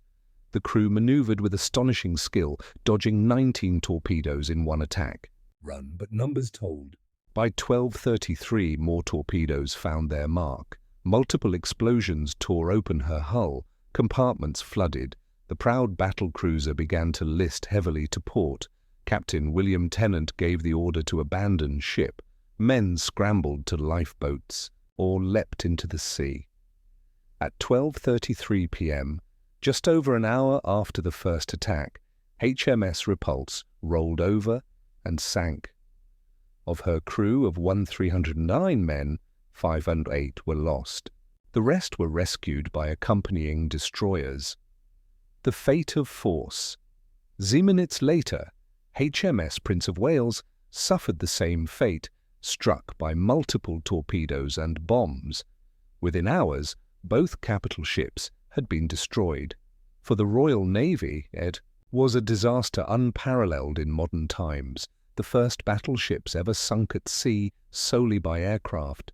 The illusion that speed or armor could protect great warships from the sky was gone forever. Aftermath and shock. The loss of HMS Repulse and Prince of Wales stunned the world. Britain had lost 2 major warships in a single day, with no enemy ship in sight. It was not only a tactical defeat but also a psychological blow. Winston Churchill later described it as the most grievous naval blow he had ever received. In Tokyo, the victory boosted Japanese confidence, proving that their air power could neutralize even the strongest enemy fleets. Questions and controversies. The tragedy raised immediate questions. Why had Force Z sailed without air cover despite the known presence of Japanese aircraft? Why had Britain underestimated Japan's naval air power, still believing it inferior to European forces? Critics faulted Admiral Phillips for rejecting carrier support and failing to coordinate with Allied air bases in Malaya. Others argue the Admiralty itself underestimated the threat, sending capital ships into a new kind of battlefield, unprepared. For the men who survived, the courage of the crews was never in doubt. They fought with determination, maneuvering and firing until the end. The failure was not of the sailors, but of the strategy that placed them in harm's way. Legacy of Repulse. The sinking of HMS Repulse marked the end of the battlecruiser era. Once symbols of speed and power, battlecruisers were revealed to be fatally vulnerable to modern air attack. Her loss, alongside Prince of Wales, forced the Royal Navy and navies worldwide to recognize that carriers, not battleships, would dominate the seas. Today, the wreck of HMS Repulse rests in the South China Sea, a war grave for those who went down with her. Divers who visit describe the eerie sight of her overturned hull, a reminder of a moment when naval history changed forever. Closing. Reflection.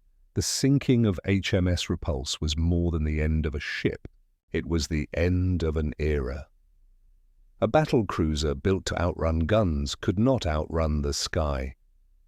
Her story is one of bravery against impossible odds, of sailors fighting with all they had, and of the harsh lessons of war learned too late. Today, the sea keeps her remains silent and still, but her fate continues to echo as the moment when the age of the battleship gave way to the age of the aircraft. The mystery of HMS Hood, pride of the Royal Navy. Some ships become more than vessels. They become symbols of a nation. For Britain, between the wars, that symbol was the battle cruiser HMS Hood, the largest warship afloat, known as the Mighty Hood. But in May 1941, in one of the most famous naval encounters of World War II, she was destroyed in just 8 minutes. The mystery of how such a mighty warship could vanish so suddenly has haunted naval history ever since. The pride of the fleet, launched in 1918, HMS Hood, was designed as a battle cruiser, combining the speed of a cruiser with the guns of a battleship. At more than 860 feet long and displacing over 42,000 tons, she was the largest warship in the world for 2 decades. Armed with 8 15-inch guns, she embodied British naval supremacy. For the public, she was not just a ship, she was a national icon. When she sailed into foreign ports, crowds gathered. When she steamed with the fleet, sailors looked to her as the flagship of pride. But beneath the glamour lay a flaw: her protection. Though upgraded after World War I, Hood retained relatively thin deck armor compared to newer battleships. Against plunging long-range shells, she was vulnerable. Few imagined that weakness would one day prove fatal. The hunt for Bismarck in May 1941, Germany's battleship Bismarck slipped into the North Atlantic, threatening Allied convoys. To intercept her, the Royal Navy dispatched a powerful force, HMS Hood, and the brand new battleship, HMS Prince of Wales, supported by cruisers and destroyers. Their orders: stop Bismarck before she reached open waters. On May 24, 1941, in the icy waters of the Denmark Strait, the 2 British ships sighted Bismarck and her escort, the heavy cruiser Prince Eugen. What followed would become one of the most dramatic battles in naval history. The Battle of the Denmark Strait. At 5:52 a.m., HMS Hood opened fire, followed quickly by Prince of Wales.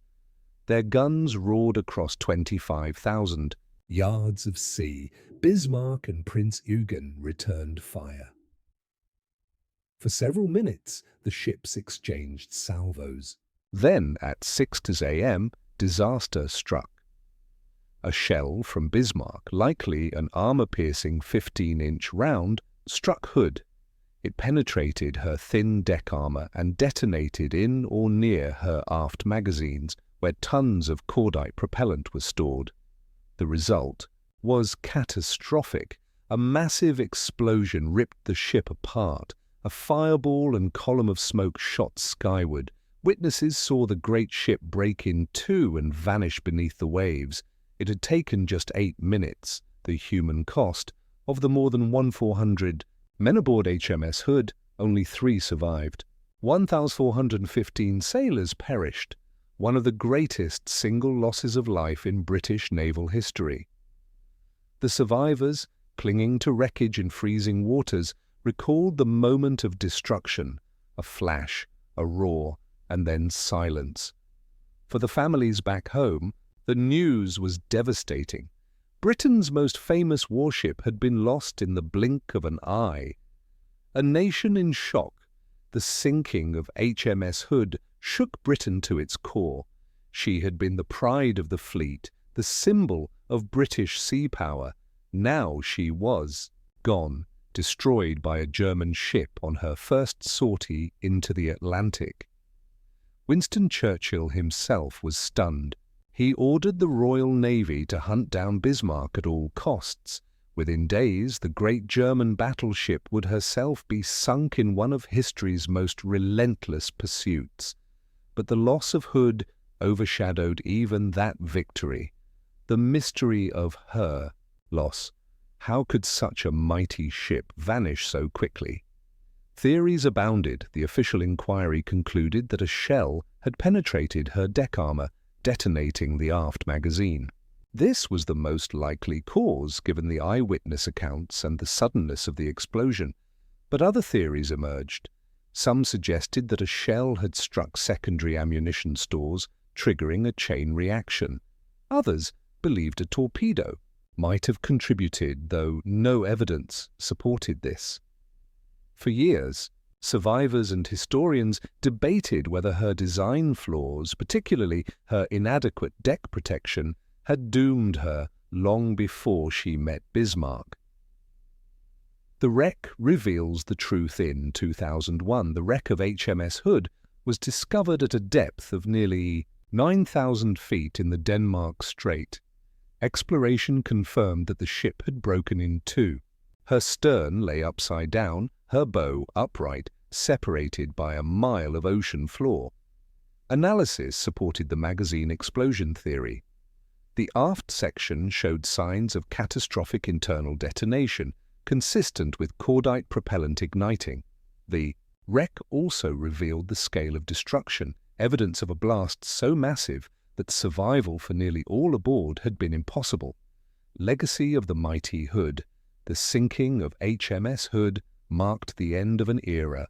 Once the largest warship afloat, she was revealed as a relic of World War I design, powerful but fatally vulnerable to modern gunnery. Her loss forced the Royal Navy to accelerate modernization, investing in more heavily armored ships and strengthening magazine protection. Yet beyond the technical lessons, Hood remains remembered for what she represented, the pride and sacrifice of a generation. Closing reflection. The destruction of HMS Hood in just 8 minutes remains one of the most dramatic and tragic events in naval history. She was a ship loved by her nation, feared by her enemies, and lost so quickly that even today the shock echoes through time. Her wreck lies silent on the seabed of the Denmark Strait, a monument to the men who went down with her, and a reminder that even the mightiest ships can fall in a moment of fate. The mystery of HMS Prince of Wales. Triumph and tragedy. Some warships are remembered for their victories, others for their loss. The battleship HMS Prince of Wales is remembered for both. She was there at the destruction of Germany's mighty Bismarck. Yet only months later she was sunk by Japanese aircraft in a battle that signaled the end of battleship supremacy. Her story is a tale of power, pride, and a sudden fall that reshaped naval warfare forever. A modern battleship launched. In 1939, HMS Prince of Wales was a King George V-class battleship, one of the most advanced warships of her time. At 745 feet long, armed with 10 14-inch guns and protected by thick armor, she was considered one of Britain's strongest capital ships. Unlike older ships such as Royal Oak or Repulse, she was a modern battleship built for the new war, fast, heavily armed, and resilient. But fate would not give her much time. Baptism of fire. The Bismarck. Chase. In May 1941, HMS Prince of Wales joined HMS Hood in the hunt for the German battleship Bismarck. On May 24, 1941, in the Denmark Strait, the two British ships engaged Bismarck and Prince Eugen. The clash was brief but devastating. Hood was destroyed in minutes, her magazines exploding in a fireball. Prince of Wales, though new and still plagued with technical problems in her main guns, fought on. She scored at least 3 hits on Bismarck, one of which damaged her fuel tanks and forced her to head for port. That hit sealed Bismarck's fate, leading to her destruction days later. For Prince of Wales, it was a baptism of fire, and proof that she could stand against the strongest enemy ships. To the Far East, Force Zeebert, her greatest trial was yet to come. In late 1941, Japan threatened British and Allied possessions in Southeast Asia.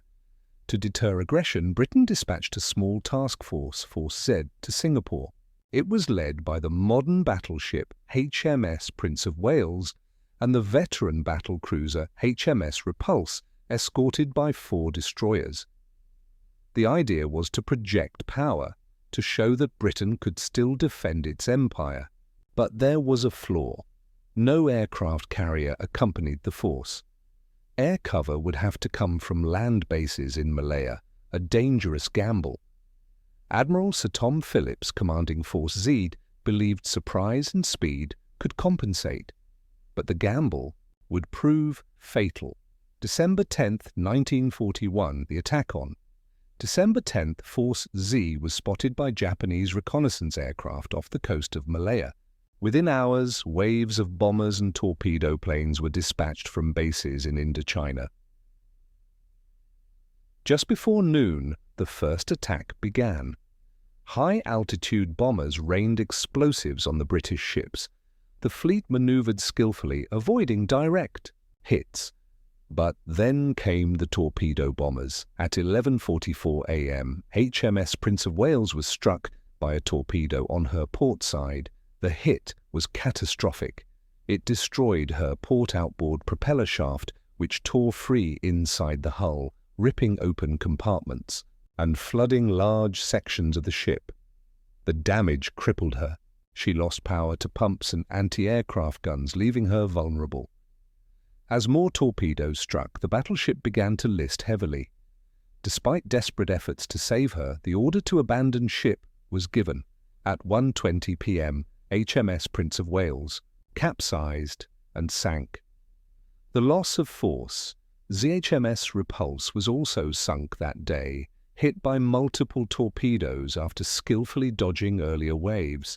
Together, the 2 great warships went down within hours, victims not of enemy battleships but of aircraft. Of Prince of Wales's crew of over 1,600, 327 were killed. Survivors were rescued by the escorting destroyers. The attack shocked the world. For the first time, capital ships had been destroyed in open sea solely by air power. The age of the battleship was over. A blow to morale. The loss of HMS Prince of Wales carried symbolic weight. This was the same ship that had stood against Bismarck, now sunk by aircraft without ever engaging a surface opponent. For Britain, it was a devastating blow to prestige. For Japan, it was proof that their air power could dominate the seas, and for the world, it was a turning point, showing that aircraft carriers and planes, not battleships, would decide the future of naval warfare. Questions and controversies. Why had Force Z sailed without carrier support? Why was air cover not coordinated more effectively from Malaya? Critics argued that the Admiralty had underestimated Japanese air power. Some blamed Admiral Phillips for dismissing the need for aircraft cover. Others pointed to the unlucky torpedo strike that crippled Prince of Wales. Had it not destroyed her propeller shaft, she might have survived longer. But in truth, the outcome was almost inevitable. In 1941, ships without air cover were simply no match for massed squadrons of torpedo bombers. Legacy of Prince of Wales. The loss of HMS Prince of Wales was more than the end of a battleship. It was the end of an era. Her sinking alongside Repulse forced navies worldwide to rethink strategy. Carriers became the centerpiece of fleets. Battleships faded into the background. Today, the wreck of HMS Prince of Wales rests in the South China Sea, a war grave for those who went down with her. In recent years, reports of illegal salvage have threatened the site, raising concerns over the preservation of history. Closing reflection, the story of HMS Prince of Wales is one of contrasts, from the triumph of crippling Bismarck to the tragedy of sinking beneath waves she could not control. Her loss marked the end of the battleship's reign and the rise of air power. And though she rests today in silence, her story continues to echo. A reminder that in war, strength alone is never enough when the nature of battle itself is changing. The mystery of HMS Audacious. The battleship that sank in silence. Not every great warship is remembered for her victories. Some are remembered only for their losses that come suddenly, unexpectedly, and leave behind more questions than answers. Such is the story of HMS Audacious, a modern dreadnought battleship of the Royal Navy, lost in the opening months of the First World War. Her sinking was not only a tragedy, but also a carefully guarded secret, hidden from the public for years. The new dreadnought, launched in 1912, HMS Audacious was one of the most modern battleships in the world. At 597 feet long, displacing over 23,000 tons, and armed with 10 13.5-inch guns, she represented Britain's naval power at its peak. She was part of the King George V-class battleships assigned to the Grand Fleet at Scapa Flow. With thick armor, heavy guns and powerful engines, Audacious embodied the spirit of the dreadnought age, fast, strong, and built for decisive battles between fleets. But her career would be measured not in years of service, but in a single fateful morning, October 27, 1914, a routine exercise on. October 27, 1914, HMS Audacious sailed with the Grand Fleet from Lough Swilly, Ireland, for gunnery exercises. The war was still young, and Britain's Great Fleet was training for the battles to come. The waters off Northern Ireland were thought to be safe, but beneath the surface, danger waited. Unbeknownst to the British, the German mine-layer Berlin had slipped through weeks earlier and sown a deadly minefield across the approaches. HMS Audacious was steaming directly toward it. The explosion at 8:45 a.m., a massive explosion rocked the ship. A German mine had detonated against her port side, near the engine rooms. Flooding began immediately. At first, the crew believed she could be saved. Watertight doors were shut, pumps activated, and destroyers rushed to assist. But as hours passed, the situation grew worse. The flooding could not be contained. The list increased. By late morning, it was clear the great battleship was doomed. The rescue effort. Nearby warships, including the White Star liner Olympic, sister ship to the Titanic, came alongside to take off the crew. Men scrambled across makeshift gangways or were ferried by small boats. Incredibly, the evacuation was orderly. By afternoon, most of the crew had been removed. Only a handful of men remained aboard to try and save her. At 4 p.m., another explosion shook the ship, this time from a shell store igniting. By nightfall, the crew abandoned her completely. At 9 p.m., HMS Audacious rolled over and sank stern first, slipping beneath the waters off Tory Island. A ship lost without a battle, though. Modern, powerful, and fully armed, HMS Audacious never fired her guns in anger. She was the first British dreadnought battleship lost in the First World War, claimed not by enemy shells, but by a single mine. The human toll, however, was remarkably light. Nearly the entire crew of more than 900 men were rescued. Only one sailor lost his life in the sinking. Secrecy and silence, perhaps the strangest part of HMS Audacious's story, is what came after.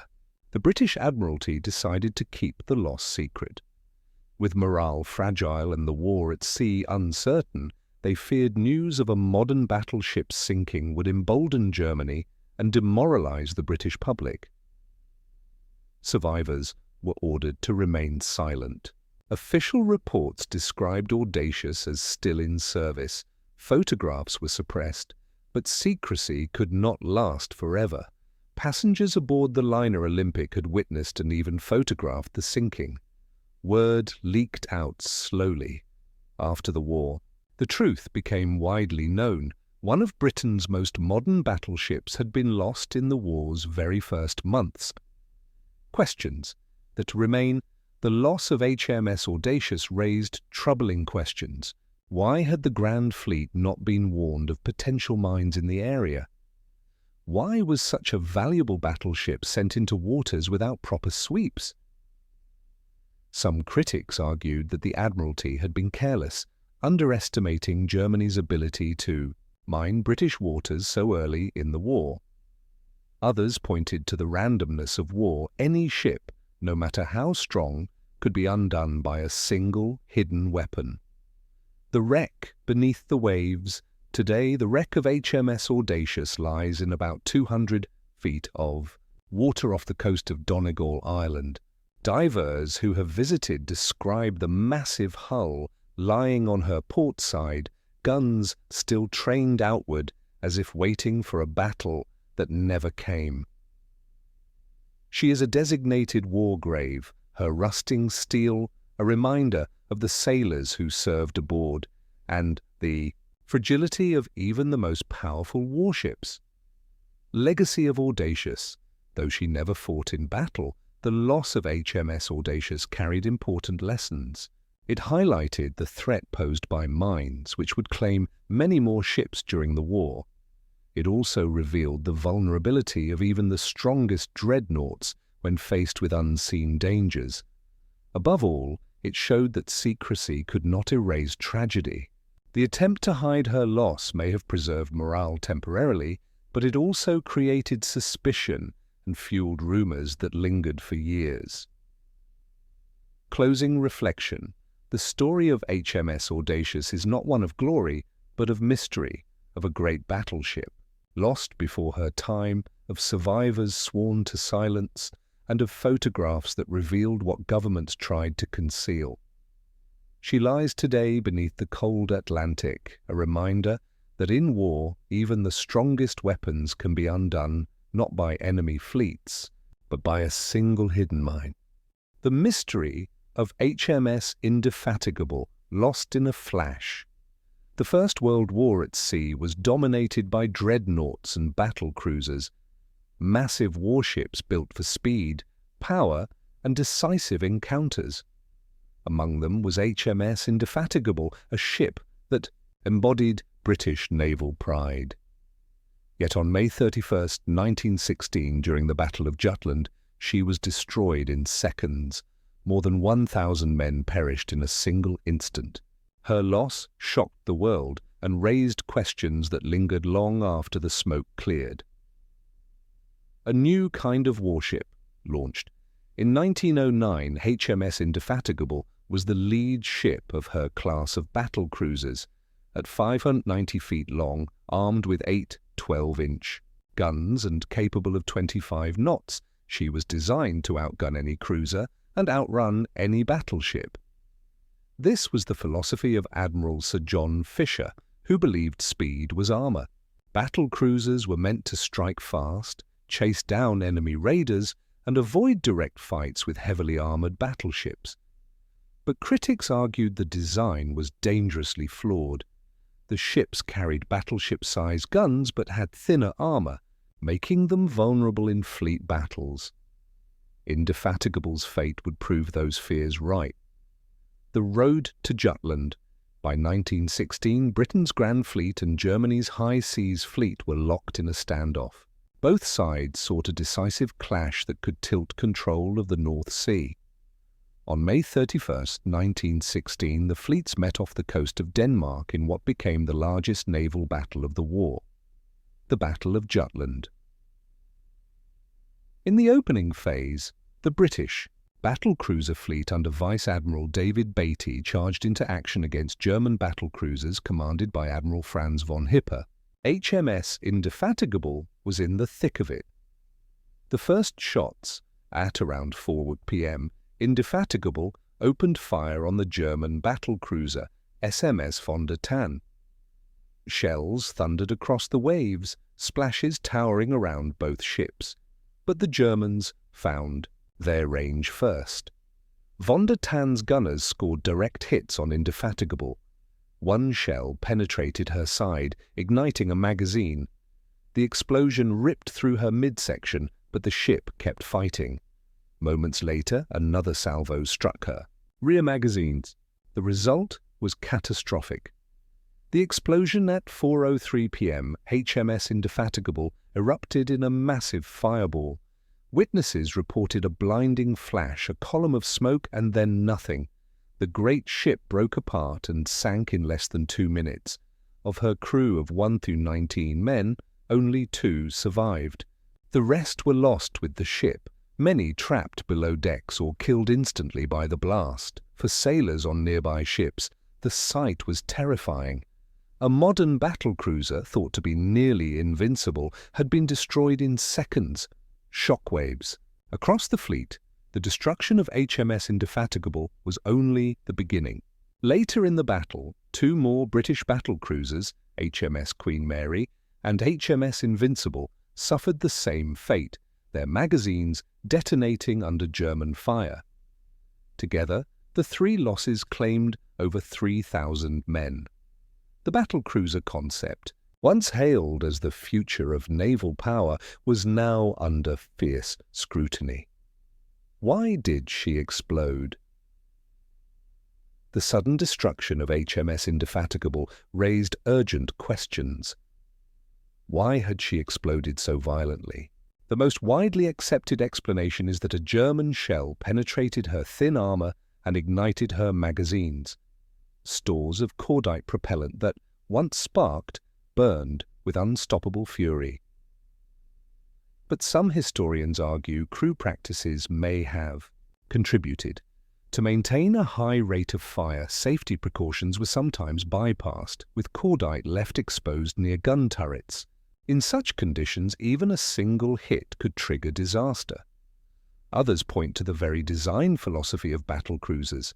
Sacrificing armor for speed left them fatally vulnerable in a line of battle fight. Survivors' testimony: only 2 men survived. The sinking leading signalman John Bowyer and able seaman Elliot. Both were blown overboard by the explosion and rescued hours later. Their accounts describe the ship shuddering under heavy shell fire, followed by a tremendous blast that tore her apart. Neither man could explain what exactly happened below decks, only that the end came too fast for most to escape. Legacy of Jutland. The loss of HMS Indefatigable and her sister ships at Jutland was a turning point. Admiral Beatty himself remarked bitterly, "There seems to be something wrong with our bloody ships today." The disaster forced the Royal Navy to reconsider battle cruiser tactics. After Jutland, measures were introduced to improve magazine safety, reinforce armor, and tighten ammunition handling. Yet for the men of Indefatigable, those lessons came too late. Memory of the lost HMS Indefatigable lies at the bottom of the North. See her wreck. Discovered in 1956, divers describe the remains scattered across the seabed, twisted metals still marking the site of her destruction. She is a war grave, a tomb for over 1,000 men. Each year, her story is remembered alongside those of the other battlecruisers lost at Jutland. Closing reflection: the destruction of HMS Indefatigable is a stark reminder of the perils of naval innovation. A ship built to be fast and powerful, she was undone in minutes by the very weaknesses her critics had feared. Her loss at Jutland was not only a tragedy of lives cut short, but also a lesson in the unforgiving realities of war at sea, that even the mightiest warships can be destroyed in an instant, and that pride often sails close to vulnerability. Today, she rests in silence beneath the North Sea, remembered as the first of 3 great British battlecruisers lost in one afternoon, a testament to bravery, sacrifice, and the mysteries of a war fought on the edge of technology. The mystery of K-129, the lost Soviet submarine. The Cold War was an age of shadows, fought not only on land and in the skies, but also beneath the seas. Nuclear submarines prowled silently, carrying weapons powerful enough to destroy cities. When one of them disappeared, the consequences were more than military. They became political and deeply mysterious. Such was the case of K-129, a Soviet ballistic missile submarine that vanished in 1968.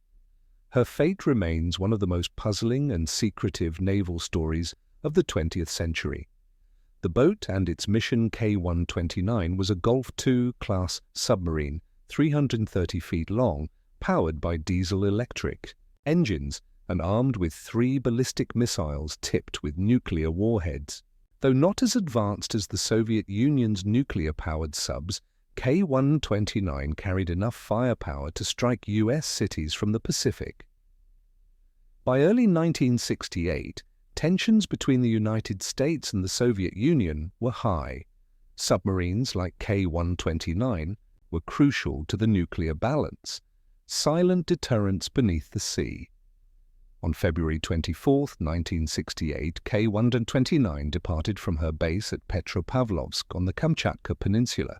Her mission was routine: patrol the North Pacific, ready to launch if war came. She was expected to maintain radio silence for weeks, but within days, something went terribly wrong.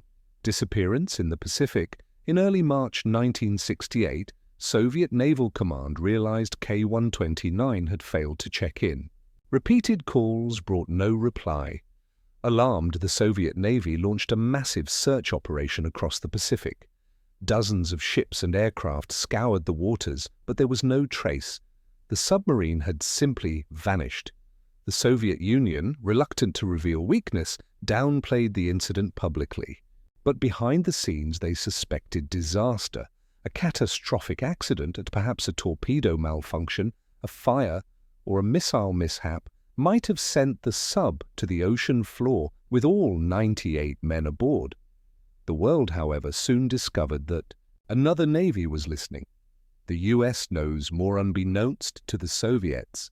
The US Navy operated an extensive undersea listening system called SOSUS, hydrophones capable of detecting submarine movements and even distant explosions. On March 8, 1968, SOSUS arrays in the Pacific recorded the sound of an underwater implosion consistent with a submarine hull collapse. The location, about 1,500 miles northwest of Hawaii. Quietly, the U.S. Navy dispatched ships to the area. Using deep-sea submersibles, they eventually located the wreck of K-129, lying more than 16,000 feet below the surface. Deeper than Mount Rainier is tall. The United States now had something the Soviets did not: the exact location of the lost submarine. Project Azorian, the secret salvage. What followed was one of the most ambitious covert operations of the Cold War. If the U.S. could recover K-129, they might gain priceless intelligence, Soviet missile technology, cryptographic codes, even nuclear warheads. The plan was codenamed Project Azorian. In 1974, the CIA, working with billionaire Howard Hughes as cover, built a colossal ship, the Glomar Explorer. Officially, it was a deep-sea mining vessel designed to harvest minerals from the ocean floor. In reality, it was built to raise a Soviet submarine from 3 miles beneath the surface. The engineering challenge was staggering. Using a giant claw lowered on steel pipes, the ship attempted to grasp the wreck and lift it intact. Success and failure. In July 1974, the Glomar Explorer reached the wreck site and began recovery. For weeks, the operation was shrouded in secrecy. Finally, the claw brought part of the wreck to the surface.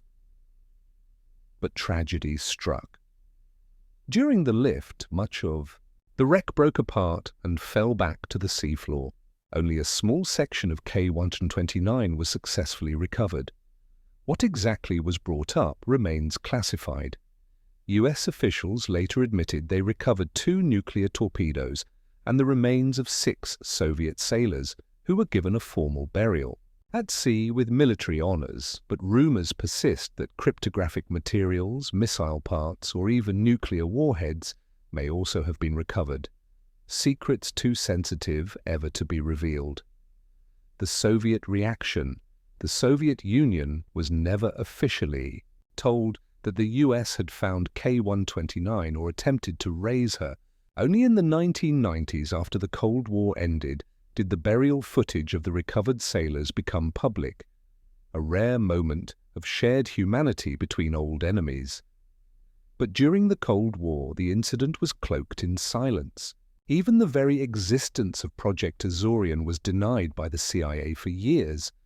When asked about it, officials famously replied, "We can neither confirm nor deny," a phrase that became known as the Glomar response. Theories and controversies. Loss of K-129 has fueled endless speculation. The Soviet Navy's official explanation pointed to an internal accident, a torpedo or missile malfunction. Many historians agree. But others suggest darker possibilities.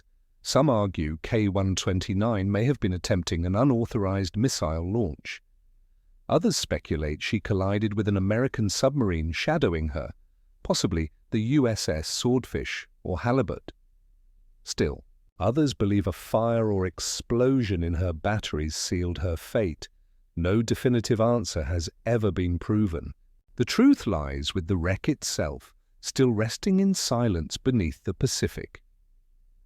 Legacy of K-129. The loss of K-129 was a tragedy for the 98 men aboard, a diplomatic secret for the Soviets, and an intelligence opportunity for the United States. For historians, it highlights the dangers of early nuclear deterrence patrols, where outdated submarines carried weapons of unimaginable power, often with minimal safety measures. For the public, the story remains wrapped in intrigue, a tale of espionage, secret ships, and the ocean's hidden depths.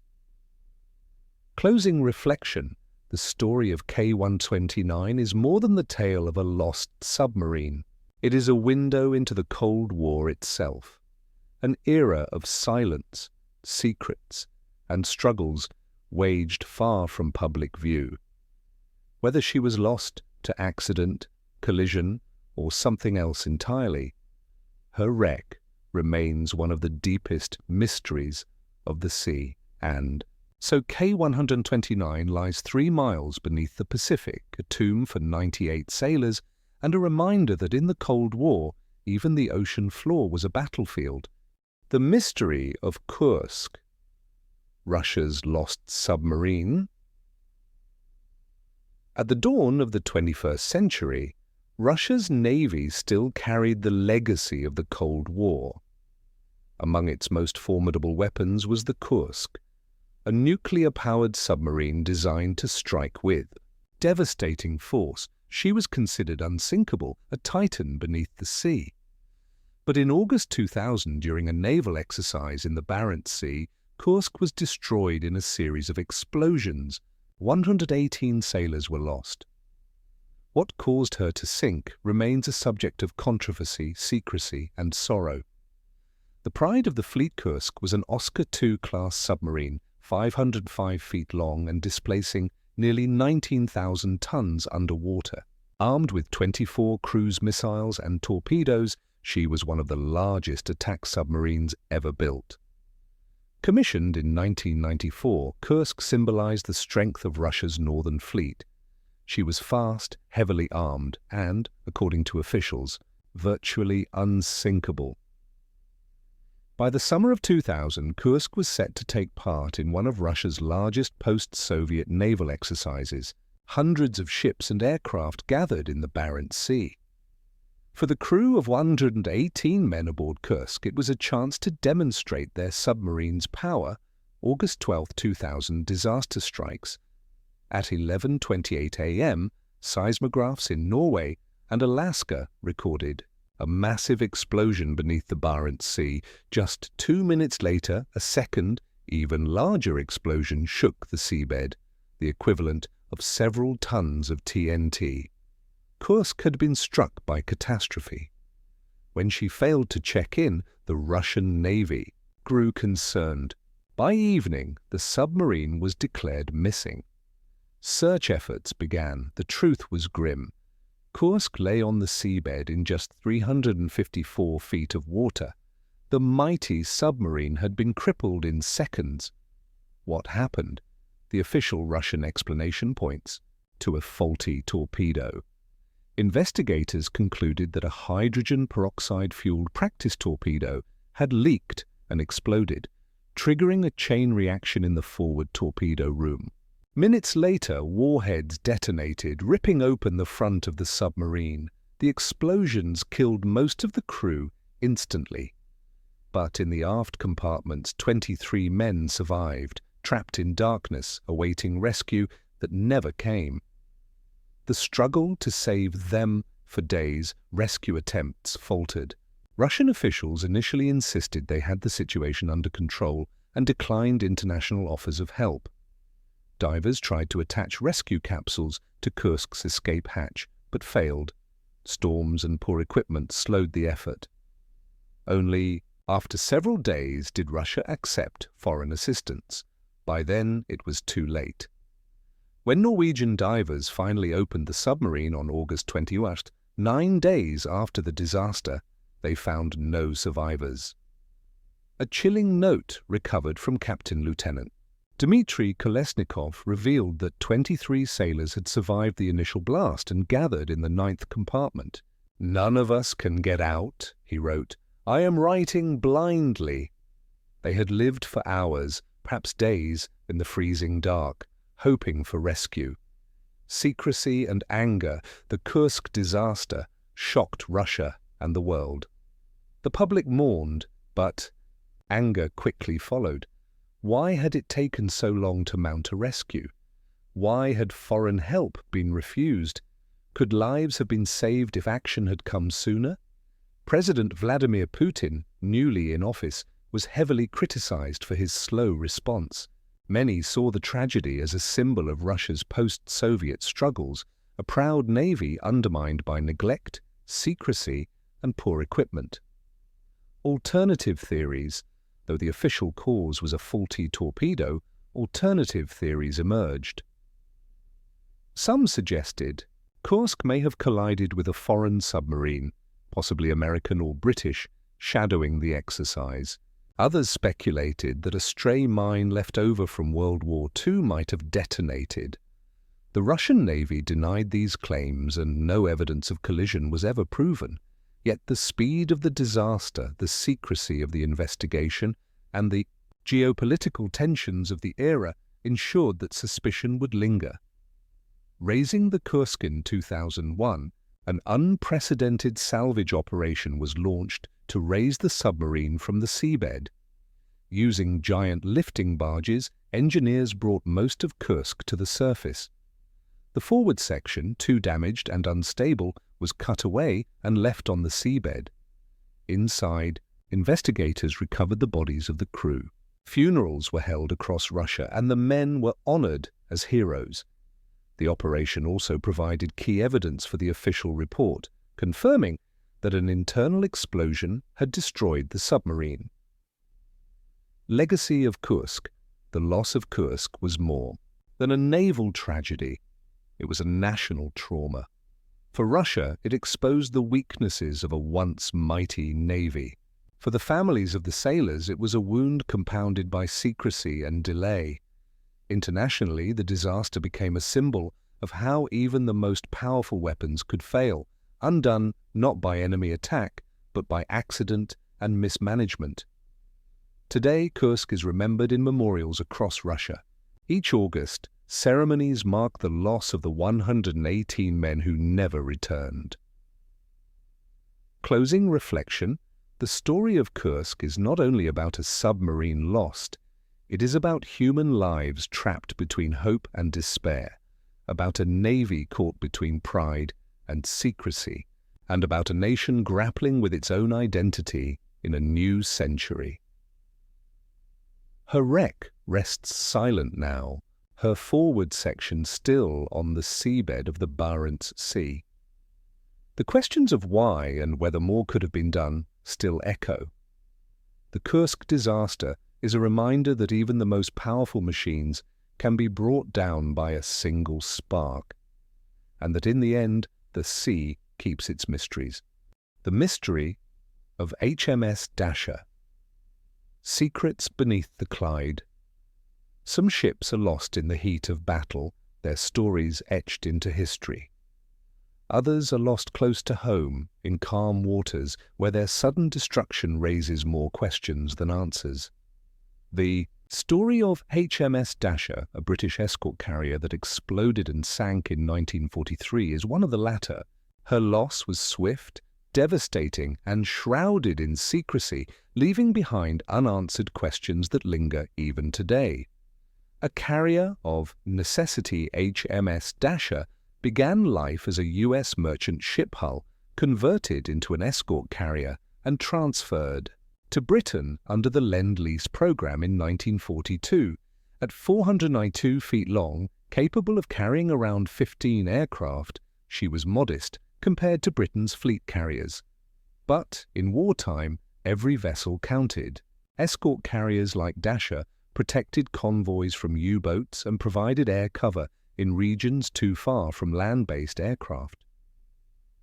By 1943, Dasher was part of the Royal Navy's home fleet, operating in the Firth of Clyde, Scotland, supposedly one of the safest waters in the British Isles. March 27, 1943, the disaster on the afternoon of March 27, 1943, HMS Dasher was returning from exercises in the Firth of Clyde. It was a calm day, with no enemy aircraft or submarines in sight. Then, at 4:40 p.m., without warning, a massive explosion tore through the ship. Flames engulfed the hangar deck, and thick smoke poured into the sky. The blast was so powerful that it split compartments and ignited fuel. In less than 8 minutes, HMS Dasher capsized and sank beneath the waters of the Clyde. Of the 528 men aboard, 379 were killed. Many died instantly in the explosion. Others were trapped as the carrier rolled over. Rescue and shock nearby ships rushed to assist, pulling survivors from the water. But for most, there was little hope. The suddenness of the disaster meant there was no time for lifeboats or organized evacuation. It was one of the worst naval losses to occur so close to Britain's shores during the war. Yet, unlike other high-casualty disasters, news of HMS Dasher's sinking was quickly subdued. Official explanations. The Admiralty convened an inquiry. The conclusion? The disaster had been triggered by an aviation fuel explosion. Escort carriers like Dasher were converted merchant ships, not designed with the safety features of purpose-built carriers. Their aviation fuel systems were particularly vulnerable. It was believed that a leak in her fuel tanks or pipes allowed vapors to build up. A single spark may have ignited the fumes, setting off a chain reaction that ripped through the ship. The conclusion fit the evidence, but not everyone accepted it. Secrecy and rumors. Unlike other wartime disasters, HMS Dasher's loss was kept unusually quiet. Families received only brief explanations. Local newspapers carried little detail. Survivors were discouraged from speaking openly. This secrecy fueled speculation. Some believed the scale of the tragedy had been minimized. Others claimed that bodies were buried hurriedly and that officials wanted the disaster forgotten to preserve morale. The silence gave rise to rumors. Was the official story of a fuel explosion the whole truth, or had something else happened aboard Dasher? Alternative theories over the years, alternative explanations for the disaster have circulated. Ordnance detonation. Some suggest bombs or torpedoes stored aboard may have exploded accidentally, triggering the catastrophic blast. Structural weakness. Escort carriers built on merchant hulls were known to be vulnerable. Some argue Dasher's design flaws made her a ticking time bomb. Human error. Others believe improper fueling procedures or safety shortcuts may have caused the explosion. Without definitive proof, the exact cause remains uncertain. Burial and memory. In the aftermath, the dead were buried quietly in cemeteries across Scotland, including Ardrossan and Greenock. Many graves were unmarked or shared. Local people tended them for decades, ensuring the men were not forgotten. But for families, far away, closure was harder. The lack of public acknowledgement and the shroud of secrecy left many feeling their loved ones had been written out of history. Rediscovery and recognition. In the decades after the war, researchers and survivors' families brought HMS Dasher's story back into the open. Memorials were established. Survivors gave interviews. Declassified documents confirmed the official line about aviation fuel, but also revealed how hastily safety measures had been applied to escort carriers. Dasher was not the only vessel at risk. She was simply the one that paid the price. The legacy of HMS Dasher. The loss of Dasher highlighted the dangers of improvised wartime conversions. Escort carriers played a vital role, but their vulnerability was real. After 1943, greater emphasis was placed on safety systems, fueling procedures, and compartment design. Yet Dasher remains unique. A carrier lost not to enemy attack, but to an accident in home waters. Her story is less about combat and more about the hidden dangers of war at sea. Closing reflection. The sinking of HMS Dasher is both tragedy and mystery. A modern warship lost in minutes, in calm waters, far from the enemy. Officially, it was an accident. Unofficially, it became a tale of secrecy, rumors, and unanswered questions. Today, the wreck lies beneath the Clyde, a silent reminder of 379 men whose sacrifice was nearly forgotten.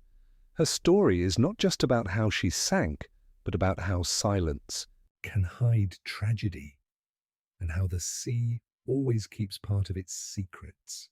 The mystery of SS Richard Montgomery, the time bomb. Beneath the Thames, most shipwrecks become relics of history, their dangers long gone. But one wreck in Britain's Thames estuary is different. It is a wartime cargo ship that still holds thousands of tons of explosives in its decaying hull. The SS Richard Montgomery, sunk in 1944, remains one of the most dangerous wrecks in the world. To this day, she lies quietly in shallow water. A ticking time bomb beneath one of the busiest shipping routes in Britain. A ship of war, the Richard Montgomery, was a Liberty ship, one of thousands built by the United States during World Wars II. Designed for speed of construction rather than elegance, Liberty ships were mass-produced to ferry vital supplies across the Atlantic. At 441 feet long, she could carry more than 7,000 tons of cargo. By 1944, Liberty ships had become the backbone of the Allied supply chain, transporting everything from food to tanks to munitions. On her final voyage, the Richard Montgomery carried one of the most dangerous cargoes imaginable: bombs, mines, and ammunition, over 6,000 tons of it. August 1944, the final voyage in. August 1944, just weeks after D-Day, the Richard Montgomery was ordered to sail from the US to England with her deadly cargo. Her destination was the port of Sheerness, at the mouth of the River Thames. From there, her munitions would be used to support Allied operations in Europe. But as she entered the Thames estuary on August 20, 1944, disaster struck. Strong tides, poor anchoring orders, and confusion led the ship to run aground on a sandbank, known as the Nore. Attempts were made to unload her cargo, but before much progress was made, her hull began to crack. By August 24th, the Richard Montgomery had broken in two. The ship flooded and sank in just 50 feet of water, with most of her deadly cargo still aboard. The cargo that never left divers later confirmed that more than 1,400 tons of munitions remained trapped inside her wreck. These included fragmentation bombs, cluster bombs, and 500-pound high-explosive bombs. The munitions were live, unstable, and packed into the wreck in such a way that moving them safely became nearly impossible. Over time, efforts to remove the cargo were abandoned. Instead, the wreck was declared a restricted area. Buoys and warning signs mark her location to this day, just a mile from Sheerness and only 30 miles from central London. A constant danger. This danger posed by the Richard Montgomery has never gone away. Explosives experts warn that if her cargo were ever to detonate, the blast could be catastrophic. Estimates vary, but some suggest an explosion could equal 3,000–4,000 tons of TNT, comparable to a small nuclear device. Windows could shatter for miles around. A tidal wave might sweep into Sheerness and Southend. The port itself could be devastated. Though authorities argue the chances of spontaneous detonation are low, the risk remains enough to keep the wreck under constant watch. Secrecy and public concern for decades, the presence of the Richard Montgomery was little known outside official circles.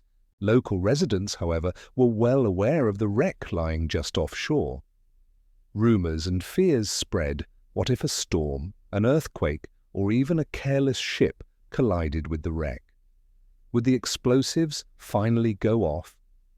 Periodic government reports reassured the public that the wreck was being monitored, but critics argue that secrecy and underreporting of risks have prevented open debate about how dangerous the ship truly is.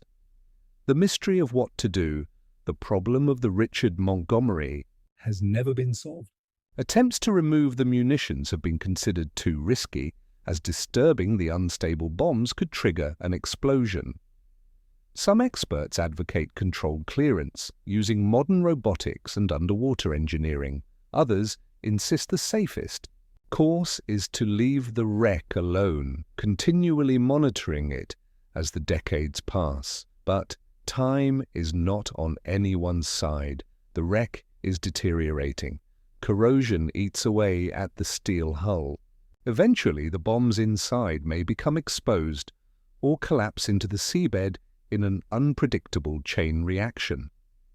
Modern monitoring today, the wreck is surveyed regularly with sonar and underwater cameras.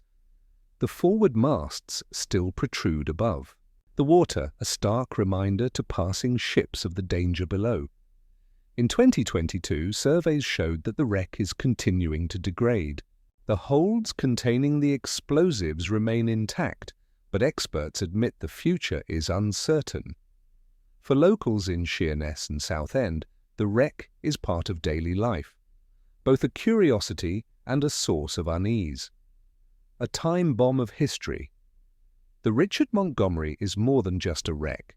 She is a reminder of the scale of the Second World War, when thousands of tons of munitions crossed oceans and when even supply ships carried enough explosives to level a town. Unlike most wrecks, she is not just a relic. She is an active hazard, a weapon of war that never fired, but that still threatens decades later. Closing reflection, the story of the SS Richard Montgomery is unique among maritime mysteries. She was not sunk in battle, and she claimed no lives when she went down, yet she remains one of the most feared wrecks in the world, a silent reminder that the past is never entirely gone. Her rusting hull lies in shallow water a few miles from thousands of homes filled with explosives that could still unleash devastation. For now, she sleeps quietly. But the question remains, how long can the Richard Montgomery remain undisturbed before time, tide, or chance awaken the danger? Within the mystery of Wilhelm Gustloff. The deadliest shipwreck. Some shipwrecks are remembered forever. Others, even when far deadlier, remain hidden in the shadows of history. The story of the Wilhelm Gustloff is one of the latter. On January 30th, 1945, as World War II neared its end, the German liner was struck by Soviet torpedoes in the icy Baltic Sea. More than 9,000 people perished, making it the deadliest maritime disaster ever recorded. Yet its story remains clouded by secrecy, politics, and unanswered questions. From pride to desperation, the Wilhelm Gustloff was launched in 1937 as a cruise ship for the Nazi leisure program, Strength Through Joy. She was modern, comfortable, and meant to showcase German prosperity. At 684 feet long, she carried nearly 2,000 passengers in peacetime. But with the war's outbreak, her role changed. She served as a hospital ship, later as a floating barracks. By 1945, she was pressed into one final role: evacuation. The Soviet Red Army was advancing across East Prussia. Hundreds of thousands of German civilians and soldiers fled toward the Baltic coast, desperate to escape westward. The Gustloff was assigned to carry them across the sea to safer ports in Germany. January 30th, 1945. The departure on. That freezing night, Wilhelm Gustloff left the port of Gotenhafen, now Gdynia, Poland. She was dangerously overloaded, designed. For 1,900 passengers, she carried more than 10,000 people, soldiers, sailors, women, and children crammed into every deck and corridor. The ship was escorted only lightly. Despite the danger of Soviet submarines, she sailed without air cover, relying on bad weather and darkness for protection. But the voyage was doomed from the start. The attack at 9:16 p.m. in the freezing waters of the Baltic, the Soviet submarine S-13, commanded by Captain Alexander Marinesko, fired a spread of torpedoes. 3 struck home. 1 exploded near the bow, another amidships, and a third beneath the engine room. The lights went out, panic erupted, and the vast ship began to list. Within 45 minutes, the Wilhelm Gustloff rolled onto her side and slipped beneath the icy sea. Chaos and tragedy, what followed was horror. With lifeboats frozen to their davits, only a fraction could be launched. Thousands leapt into the Baltic, where water temperatures were below freezing. Some drowned instantly, others succumbed within minutes to hypothermia. Families were torn apart in the panic. Survivors recalled screams echoing across the dark sea as the liner went down. Of the estimated 10,000 aboard, only around 1,200 survived. The rest perished: soldiers, civilians, and thousands of children. The deadliest shipwreck, the sinking of the Wilhelm Gustloff, claimed more than 9,000 lives, making it the single deadliest shipwreck in recorded history, far surpassing the Titanic or the Lusitania. Yet unlike those tragedies, the Gustloff story received little international attention. In the chaos of 1945, amid the collapse of Nazi Germany and the advance of Soviet forces, her loss was overshadowed by the war itself. Mystery and controversy. The sinking of the Wilhelm Gustloff raises questions that remain debated to this day. Why was the ship so poorly protected? She sailed with minimal escort despite carrying thousands of civilians and military personnel. Some argue it was reckless. Others suggest Germany's naval forces were simply stretched too thin. Why was she carrying so many? The evacuation of East Prussia, called Operation Hannibal, was chaotic. Overloaded ships were a desperate necessity, but some believe officials underestimated the danger of Soviet submarines or ignored warnings. Could the attack have been avoided? Some historians point out that the Gustloff sailed with her lights on, reportedly to avoid collision with friendly vessels. That decision may have made her an easy target for S-13. Should she have been targeted at all? The Gustloff carried both military personnel and civilians. To the Soviets, she was a legitimate target. But to many, the sheer scale of civilian loss makes her sinking one of the war's greatest tragedies. Alexander Marinesko, hero or villain? For the Soviet Union, Captain Marinesko, commander of S-13, became a controversial figure. His attack destroyed a ship carrying German soldiers and military equipment, but also thousands of refugees. He was not immediately celebrated. His reputation in the Soviet Navy was complicated by disciplinary issues. Only decades later was he officially recognized as a hero of the Soviet Union. To survivors and historians, his role remains debated. Was he carrying out a legitimate military strike, or was the attack a massacre? The wreck. Today, the wreck of the Stauter Wilhelm Gustloff lies in 150 feet of water in the Baltic Sea. It is a protected war grave, its twisted remains sheltering the thousands who went down with her. Divers occasionally visit, but the site is treated with respect and caution. For the families of those lost, the wreck is a tomb and a reminder of the human cost of war. Legacy of silence. Unlike Titanic or Lusitania, the Gustloff never became a household name. For decades, her story was muted. In Germany, because of post-war guilt and the desire not to dwell on German suffering. In the Soviet Union, because it was celebrated only as a military victory.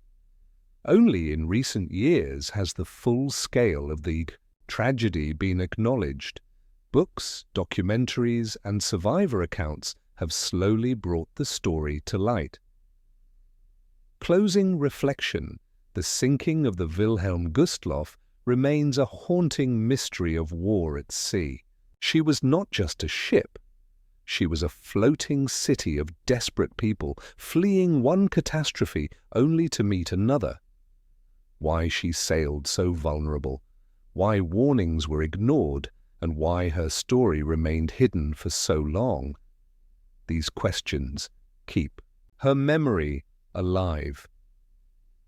Today, the Gustloff rests in silence beneath the Baltic waves, the deadliest shipwreck in history, and one of the least remembered. The mystery of Cap Arcona, the forgotten tragedy in the final days of the Second World War. As Germany collapsed, chaos spread across Europe. Millions fled, thousands were displaced, and ships once built for luxury became vessels of desperation. Among them was the Cap Arcona, a German liner transformed by war. In May 1945, she was sunk in the Bay of Lübeck. More than 4,000 people died, most of them concentration camp prisoners who had survived years of suffering only to perish within sight of freedom. To this day, the tragedy of Cap Arcona remains one of the deadliest and least remembered maritime disasters of all time. From luxury to warship launched in 1927, Cap Arcona was once the pride of the Hamburg South America line. At 676 feet long and carrying 1,300 passengers in peacetime, she was known as the Queen of the South Atlantic, ferrying wealthy travelers between Germany and South America. But with the outbreak of war in 1939, her role changed. Requisitioned by the Kriegsmarine, she was used as a transport ship, then later as a floating barracks. By 1945, she was no longer a ship of luxury, but a tool of a collapsing regime. The chaos of 1945. In the spring of 1945, Allied forces closed in on Germany from east and west. The SS, desperate to cover up the crimes of the concentration camps, began evacuating prisoners by train, on foot, and eventually by sea. Thousands of emaciated survivors from Neuengamme concentration camp near Hamburg were herded toward the Baltic coast, their destination ships anchored in Lübeck Bay. Among them, the Cap Arcona. On board, they joined thousands of others. Prisoners crammed into holds without food, water, or sanitation. May 3rd, 1945. The air attack on May 3rd, 1945, just 5 days before Germany's surrender, the Royal Air Force launched a large-scale attack on German shipping in Lübeck Bay. British pilots were told to destroy enemy vessels that might be evacuating SS leaders or troops to Norway. To them, the Cap Arcona and other ships in the bay looked like legitimate targets. At 2:30 p.m., waves of RAF Typhoon fighter bombers swooped in. Rockets and bombs struck the Cap Arcona. Within minutes, she was engulfed in flames. Trapped below decks, thousands of prisoners burned alive. Others jumped into the icy Baltic, only to drown or be shot by SS guards on the beaches. By the time the smoke cleared, the Cap Arcona had capsized and sunk in shallow water. Of the estimated 5,000 prisoners aboard, only about 350 survived. The scale of the tragedy, alongside the Cap Arcona, 2 other ships, the Thielbeck and the Deutschland, were also attacked and sunk with similar horrors. In total, more than 7,000 concentration camp prisoners were killed in a single afternoon, making it one of the worst maritime disasters in history. Yet the story received little attention. Overshadowed by the end of the war and the revelations of the Holocaust, the victims of the Cap Arcona were mourned quietly, their deaths hidden beneath layers of secrecy and shame. The mystery. Why were they there? One of the greatest mysteries of the Cap Arcona is why the prisoners were placed aboard the ships in the first place. Some historians argue the SS intended to sink the ships deliberately, murdering the prisoners to erase evidence of the camps. Others believe they planned to transport them north to prolong their suffering as hostages. Either way, the overcrowded liners became floating prisons, doomed to destruction. The RAF's dilemma, another haunting question, remains. Why did the RAF attack? British intelligence had been warned by the Red Cross that ships in Lübeck Bay contained concentration camp survivors. But the information may not have reached the pilots in time. To the airmen, the Cap Arcona looked like a legitimate military target, a large German vessel still flying German flags. They could not have known it was filled with dying prisoners. The result was a tragic mistake, but one made in the fog of war, aftermath and silence. In the years after 1945, the Cap Arcona tragedy was little discussed. For Germany, it was an uncomfortable reminder of Nazi crimes. For Britain, it was a story of error and civilian deaths caused by Allied bombs. Only survivors' testimonies kept the memory alive. Many spoke of the horror of being trapped in the burning ship, of watching fellow prisoners drown within sight of land, of surviving the Holocaust only to face death in its final hours. The wreck today. The remains of the Cap Arcona still lie in Lübeck Bay, in shallow waters near Neustadt. Over the decades, storms and tides scattered bones and wreckage across the seabed, some washing ashore for years after the war. Today, the site is a maritime grave, protected and left undisturbed. On land, memorials honor the thousands who perished, a reminder of one of the least remembered atrocities of the war. The legacy of Cap Arcona. The sinking of the Cap Arcona stands as a symbol of the war's chaos in its final days, when civilians and prisoners of war became pawns in a collapsing system, and when tragedy could strike even after survival seemed assured. It also highlights the fog of war, how even well-intentioned strikes can produce devastating unintended consequences. Closing. Reflection. The story of the Cap Arcona is not one of victory or defeat, but of tragedy.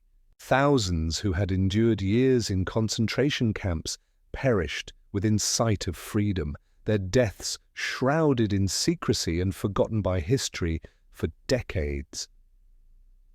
Today, her wreck rests beneath the Baltic, a silent tomb.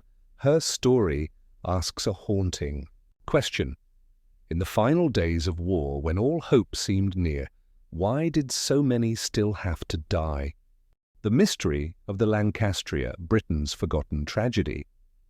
Some disasters are remembered for generations. Others, even when greater in scale, are silenced by war, secrecy, and circumstance. The sinking of the Lancastria on June 17, 1940, is one of the greatest maritime losses in British history. More than 4,000 men, women, and children may have perished. Yet for decades, few outside the survivors' families even knew her name. A ship of peace. Before war, the Lancastria was launched in 1922 as a Cunard passenger liner intended for transatlantic voyages. At 578 feet long, she was comfortable, reliable, and could carry over 2,000 passengers. For nearly 2 decades, she sailed peacefully, ferrying travelers between Britain and America. But in 1939, when war broke out, her life changed. Requisitioned by the government, she was converted into a troop ship. Painted grey, stripped of her luxury fittings, she became part of Britain's desperate effort to move armies across seas in the shadow of German power. The fall of France.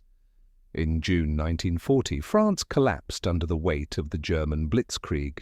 After Dunkirk, thousands of British troops, along with civilians, were still scattered across western France. A second evacuation was ordered, Operation Ariel. The Lancastria, part of that evacuation, was dispatched to the port of Saint-Nazaire, near the mouth of the Loire River. Her mission was simple: load as many soldiers and refugees as possible and bring them home. June 17, 1940, overcrowded. By the morning of June 17, Lancastria was anchored just outside Saint-Nazaire harbour. The scene was chaotic. German forces were advancing, and thousands of men crowded the quayside, desperate to escape. Small boats ferried them out to the big liner. By the time she was full, Lancastria carried more than 6,000 people: soldiers, Royal Air Force personnel, civilian workers, women, and even children. Some estimates suggest as many as 9,000 were aboard. The ship was dangerously overloaded, but the order was clear: take everyone she could. The attack at around 3:50 p.m., German aircraft appeared overhead, Junkers, U-88 bombers. The crowded waters around Saint-Nazaire became a killing ground. Bombs fell, ships scattered, and columns of smoke rose into the sky. The Lancastria was struck by multiple bombs. One tore open her forward holds, another ignited oil tanks, and a third detonated. Amid the packed decks, fire and smoke spread instantly. Within 20 minutes, the great ship rolled onto her side and sank. Horror in the water. The sea turned black with oil, which quickly caught fire. Survivors described the flames racing across the surface, forcing men to dive beneath or risk being burned alive. Thousands were trapped below decks as the ship capsized. Others clung to wreckage or rafts. Rescue ships rushed in, but the devastation was overwhelming. Bodies and debris littered the water. Of the thousands aboard, perhaps 4,000, 6,000 were killed, making it the single deadliest loss of life in British maritime history. Silence ordered, news of the disaster reached London quickly. But Prime Minister Winston Churchill, fearing the impact on morale after the loss of France, imposed an immediate press blackout. Reporters who witnessed the sinking were forbidden to publish their stories. Survivors were told not to speak. For months, the Lancastria disaster was kept from the public. Only in late July 1940, when foreign newspapers began reporting it, was the story finally released in Britain. By then, the scale of the loss had been blurred by censorship. Why the silence? Churchill later admitted he had suppressed the story to avoid overshadowing more positive news at a time of crisis. But the silence created lasting bitterness among survivors and families.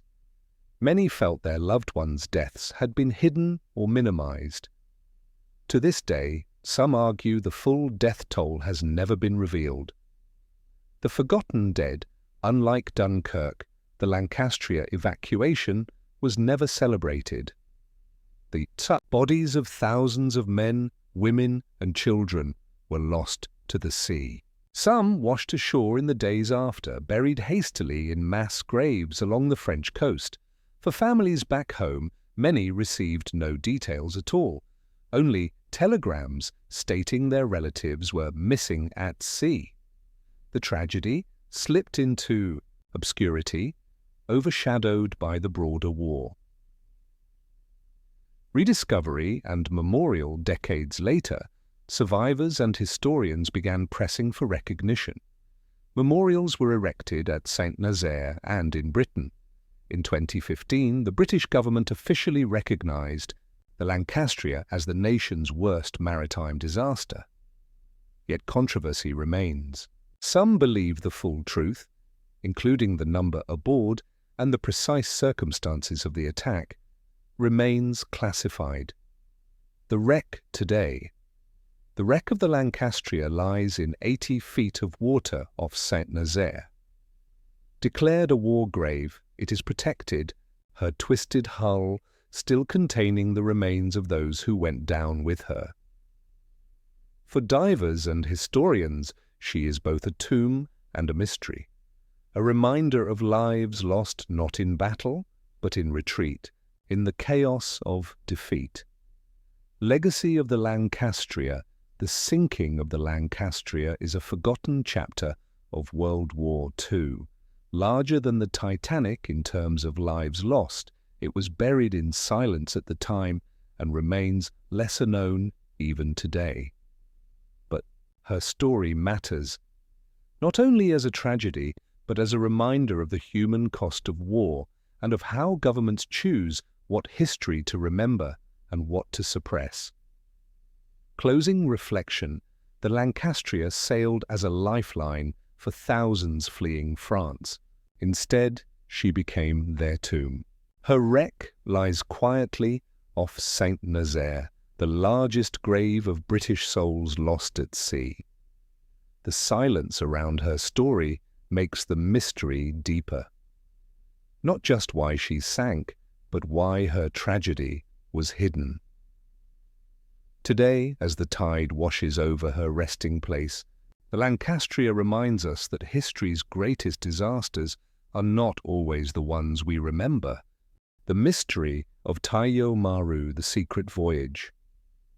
That never reached Germany in war, ships often carry more than weapons. Sometimes they carry secrets. Missions so important that their failure changes the course of history. The Taio Maru, a Japanese passenger liner turned transport, was one such ship. In May 1942, she sailed on a clandestine mission across the Pacific, carrying hundreds of specialists, officers, and technicians bound for Germany. But she never made it. A US submarine intercepted her, sending her to the bottom with nearly everyone aboard. To this day, the Taio Maru's voyage remains a mystery. What secrets were lost when she went down? A liner turned wartime ship, the Taio Maru was built in 1911 as a luxury passenger ship designed to link Japan with Europe via long voyages across the Pacific and Indian Oceans. At 535 feet long and over 16,000 tons, she could carry more than 600 passengers in peacetime in comfort and style. But like many liners, she was pressed into military service after Japan entered the Second World War. By 1942, she was being used to ferry troops, supplies, and, on one special voyage, something far more valuable. The mission, in the spring of 1942, Japan and Germany were close allies, bound by the Axis Pact. Both sought to share intelligence, technology, and strategy. The Taio Maru was assigned to carry a delegation of over 600 people, a mix of Japanese diplomats, naval officers, engineers, scientists, and technicians, bound for Europe. Among them were specialists in aviation, naval warfare, and technology exchange. Also aboard were civilians, crew, and families, bringing the total number closer to 850 people. The ship's mission was clear: to strengthen Axis cooperation. But the Allies were watching. May 8, 1942, the evening of May 8, 1942, the Taio Maru was sailing near the Philippines, just northwest of Luzon, en route to Singapore. Unbeknownst to her crew, the U.S. submarine USS Grenadier, SS-210, was lurking in the area. At around 7 p.m., Grenadier fired a spread of torpedoes. At least 2 struck the Taio Maru. The explosions ripped through her hull, igniting fires and flooding compartments. Within minutes, the great liner began to list heavily. Chaos broke out as passengers and crew scrambled for lifeboats. But the attack had been devastating. There was little time. Within half an hour, the Taio Maru slipped beneath the waves, carrying more than 800 people to their deaths. Fewer than 100 survived. Secrets lost to the deep, the sinking of the Taio Maru was not just a human tragedy. It was also a blow to Japan's secret war plans. Among the dead were senior naval officers and technical experts carrying documents, intelligence, and potentially advanced designs to be shared with Germany. Some accounts suggest that engineers aboard were tasked with coordinating technology transfers, including submarine innovations and aircraft design. Whatever knowledge they carried was lost forever when the ship went down. For the Allies, the sinking was both a tactical victory and a stroke of fortune, preventing vital Axis collaboration from reaching Europe. Controversy and questions. The sinking of the Taio Maru raises haunting questions. Why was such a valuable mission entrusted to a passenger liner with limited defenses? Escort carriers or warships might have offered greater protection. Did Allied intelligence know who was aboard? Some historians suggest the US may have had partial knowledge, possibly through intercepted communications, and deliberately targeted the ship to cripple Axis cooperation. What exactly was lost? The precise identities of many specialists aboard remain unclear, and speculation persists about what plans or documents were taken to the seabed. Survivors' accounts. Survivors describe the sinking as swift and terrifying. Torpedoes ripped open. The ship sighed, and within minutes, fires and flooding spread uncontrollably. Lifeboats were launched in panic, some capsizing. Many passengers were trapped below decks. Those who survived did so by clinging to wreckage until rescue came. For them, survival meant witnessing one of the least known but most consequential maritime tragedies of the Pacific War. The wreck. Today, the wreck of the Taio Maru lies in the South China Sea, off the coast of the Philippines.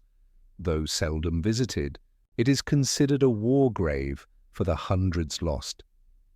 Like so many wartime wrecks, it remains a silent witness to the chaos of 1942 and a reminder of how even a single submarine's torpedoes could alter the trajectory of war. The forgotten disaster. Compared to other maritime tragedies, the Taio Maru remains obscure. Overshadowed by battles like Midway and Coral Sea, her story was lost in the wider narrative of the Pacific War. Yet her sinking was deeply symbolic. In one strike, the Allies eliminated hundreds of specialists whose mission was to strengthen the Axis war machine. For families of the lost, the tragedy was compounded by secrecy. Details of the voyage and the identities of many aboard were never fully revealed. Closing reflection. The sinking of the Taio Maru is not just a story of a ship destroyed. It is a story of secrets lost, A single submarine attack silenced hundreds of voices, diplomats, officers, scientists, and civilians whose journey ended before it began. Her wreck lies quietly in the South China Sea, a mass grave and a sunken archive of mysteries. The question remains: what might have changed in the war had the Taio Maru reached Europe and delivered her cargo of knowledge and expertise? We will never know. The answers rest forever beneath the waves. The mystery of Junyo Maru. Death at sea. Not all shipwrecks are remembered. Some remain in the shadows, their scale so vast, yet their stories so hidden that few know their names. The sinking of the Junyo Maru in September 1944 is one such story. More than 5,000 men perished, prisoners of war and forced laborers trapped in a Japanese transport ship turned floating prison. It remains one of the deadliest maritime disasters of the Second World War. The ship, the Junyo Maru, was a Japanese cargo ship built in 1913, weighing just over 5,000 tons. For decades, she served as a merchant vessel, sailing the trade routes of Asia. But in the Second World War, she was pressed into service by the Imperial Japanese Navy as a transport, one of many ships later known as Hell ships. These vessels carried Allied prisoners of war and Asian laborers under brutal conditions, moving them to camps where they would build railways, fortifications, and mines for Japan's war effort. The Junyo Maru's final voyage would be one of the most infamous. September 1944, the voyage on. September 16, 1944, the Junyo Maru left Batavia, today's Jakarta, Indonesia, bound for Padang, Sumatra. Aboard were an estimated 6,500 men. These included around 2,300 prisoners of war, Dutch, British, American, and Australian soldiers captured across Asia. Around 4,200 Javanese and Sumatran forced laborers rounded up for work on the infamous Sumatra Railway, a project as brutal as the Death Railway in Burma. Conditions on board were horrific. The prisoners were crammed into the holds, packed so tightly that many could barely sit or lie down. Food and water were scarce, ventilation almost non-existent. Disease and suffocation spread quickly. Survivors later described it as a floating cage. The attack on the evening of September 18, 1944, the Junyo Maru was off the west coast of Sumatra, near the town of Bengkulu. Unseen in the waters ahead was the British submarine HMS Tradewind, commanded by Lieutenant Commander Leslie Bennington. Tradewind spotted the Japanese freighter and moved in for the kill. At 4:14 p.m., the submarine fired 4 torpedoes. 2 struck home. Explosions ripped through the Junyo Maru's hull. Within minutes, she began to list heavily. Chaos erupted in the holds as prisoners and laborers tried desperately to escape. Many were trapped below decks, locked behind hatches that could not be opened in time. Within 20 minutes, the Junyo Maru sank beneath the waves. Catastrophe in the water. Thousands were thrown into the sea. Many drowned immediately. Others clung to wreckage in the tropical waters, but their ordeal was not over. Japanese escort vessels arrived, rescuing only their own soldiers and crew. Prisoners of war and laborers were left to die. Survivors recalled that Japanese sailors beat men back with poles as they tried to climb aboard. Of the estimated 6,500 aboard, only around 680 survived. More than 5,800 men were killed, making the Junyo Maru one of the deadliest single shipwrecks in history. Hidden tragedy. At the time, the true scale of the disaster was barely acknowledged. The Allies did not know that the Junyo Maru carried prisoners of war. For the Japanese, the loss was kept quiet. Only after the war, through survivors' testimonies, did the story become clear. For families of the dead, many learned only years later how their loved ones had perished. The moral dilemma. The sinking of the Taio Maru raises a haunting moral question. The British submarine crew believed they were striking a legitimate enemy transport. They could not have known it carried thousands of prisoners of war, yet the result was catastrophic. A single torpedo attack had killed more Allied prisoners than some entire battles. It was not the first time this had happened. Other hell ships carrying POWs were also sunk by Allied submarines.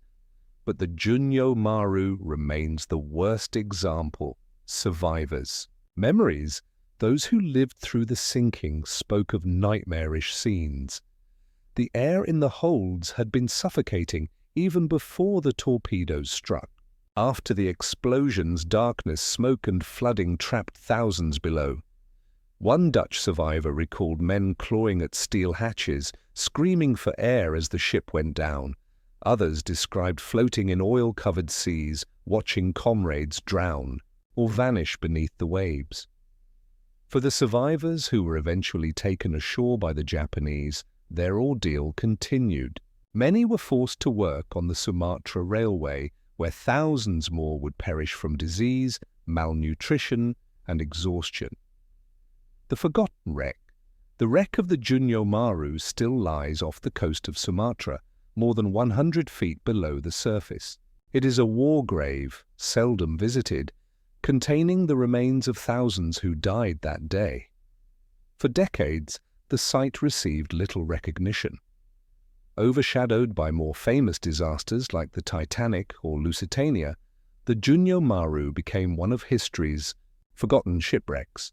Only in recent years has her story been retold, a reminder of the hidden costs of war and the countless lives lost far from the battlefield. Legacy of the Taio Maru.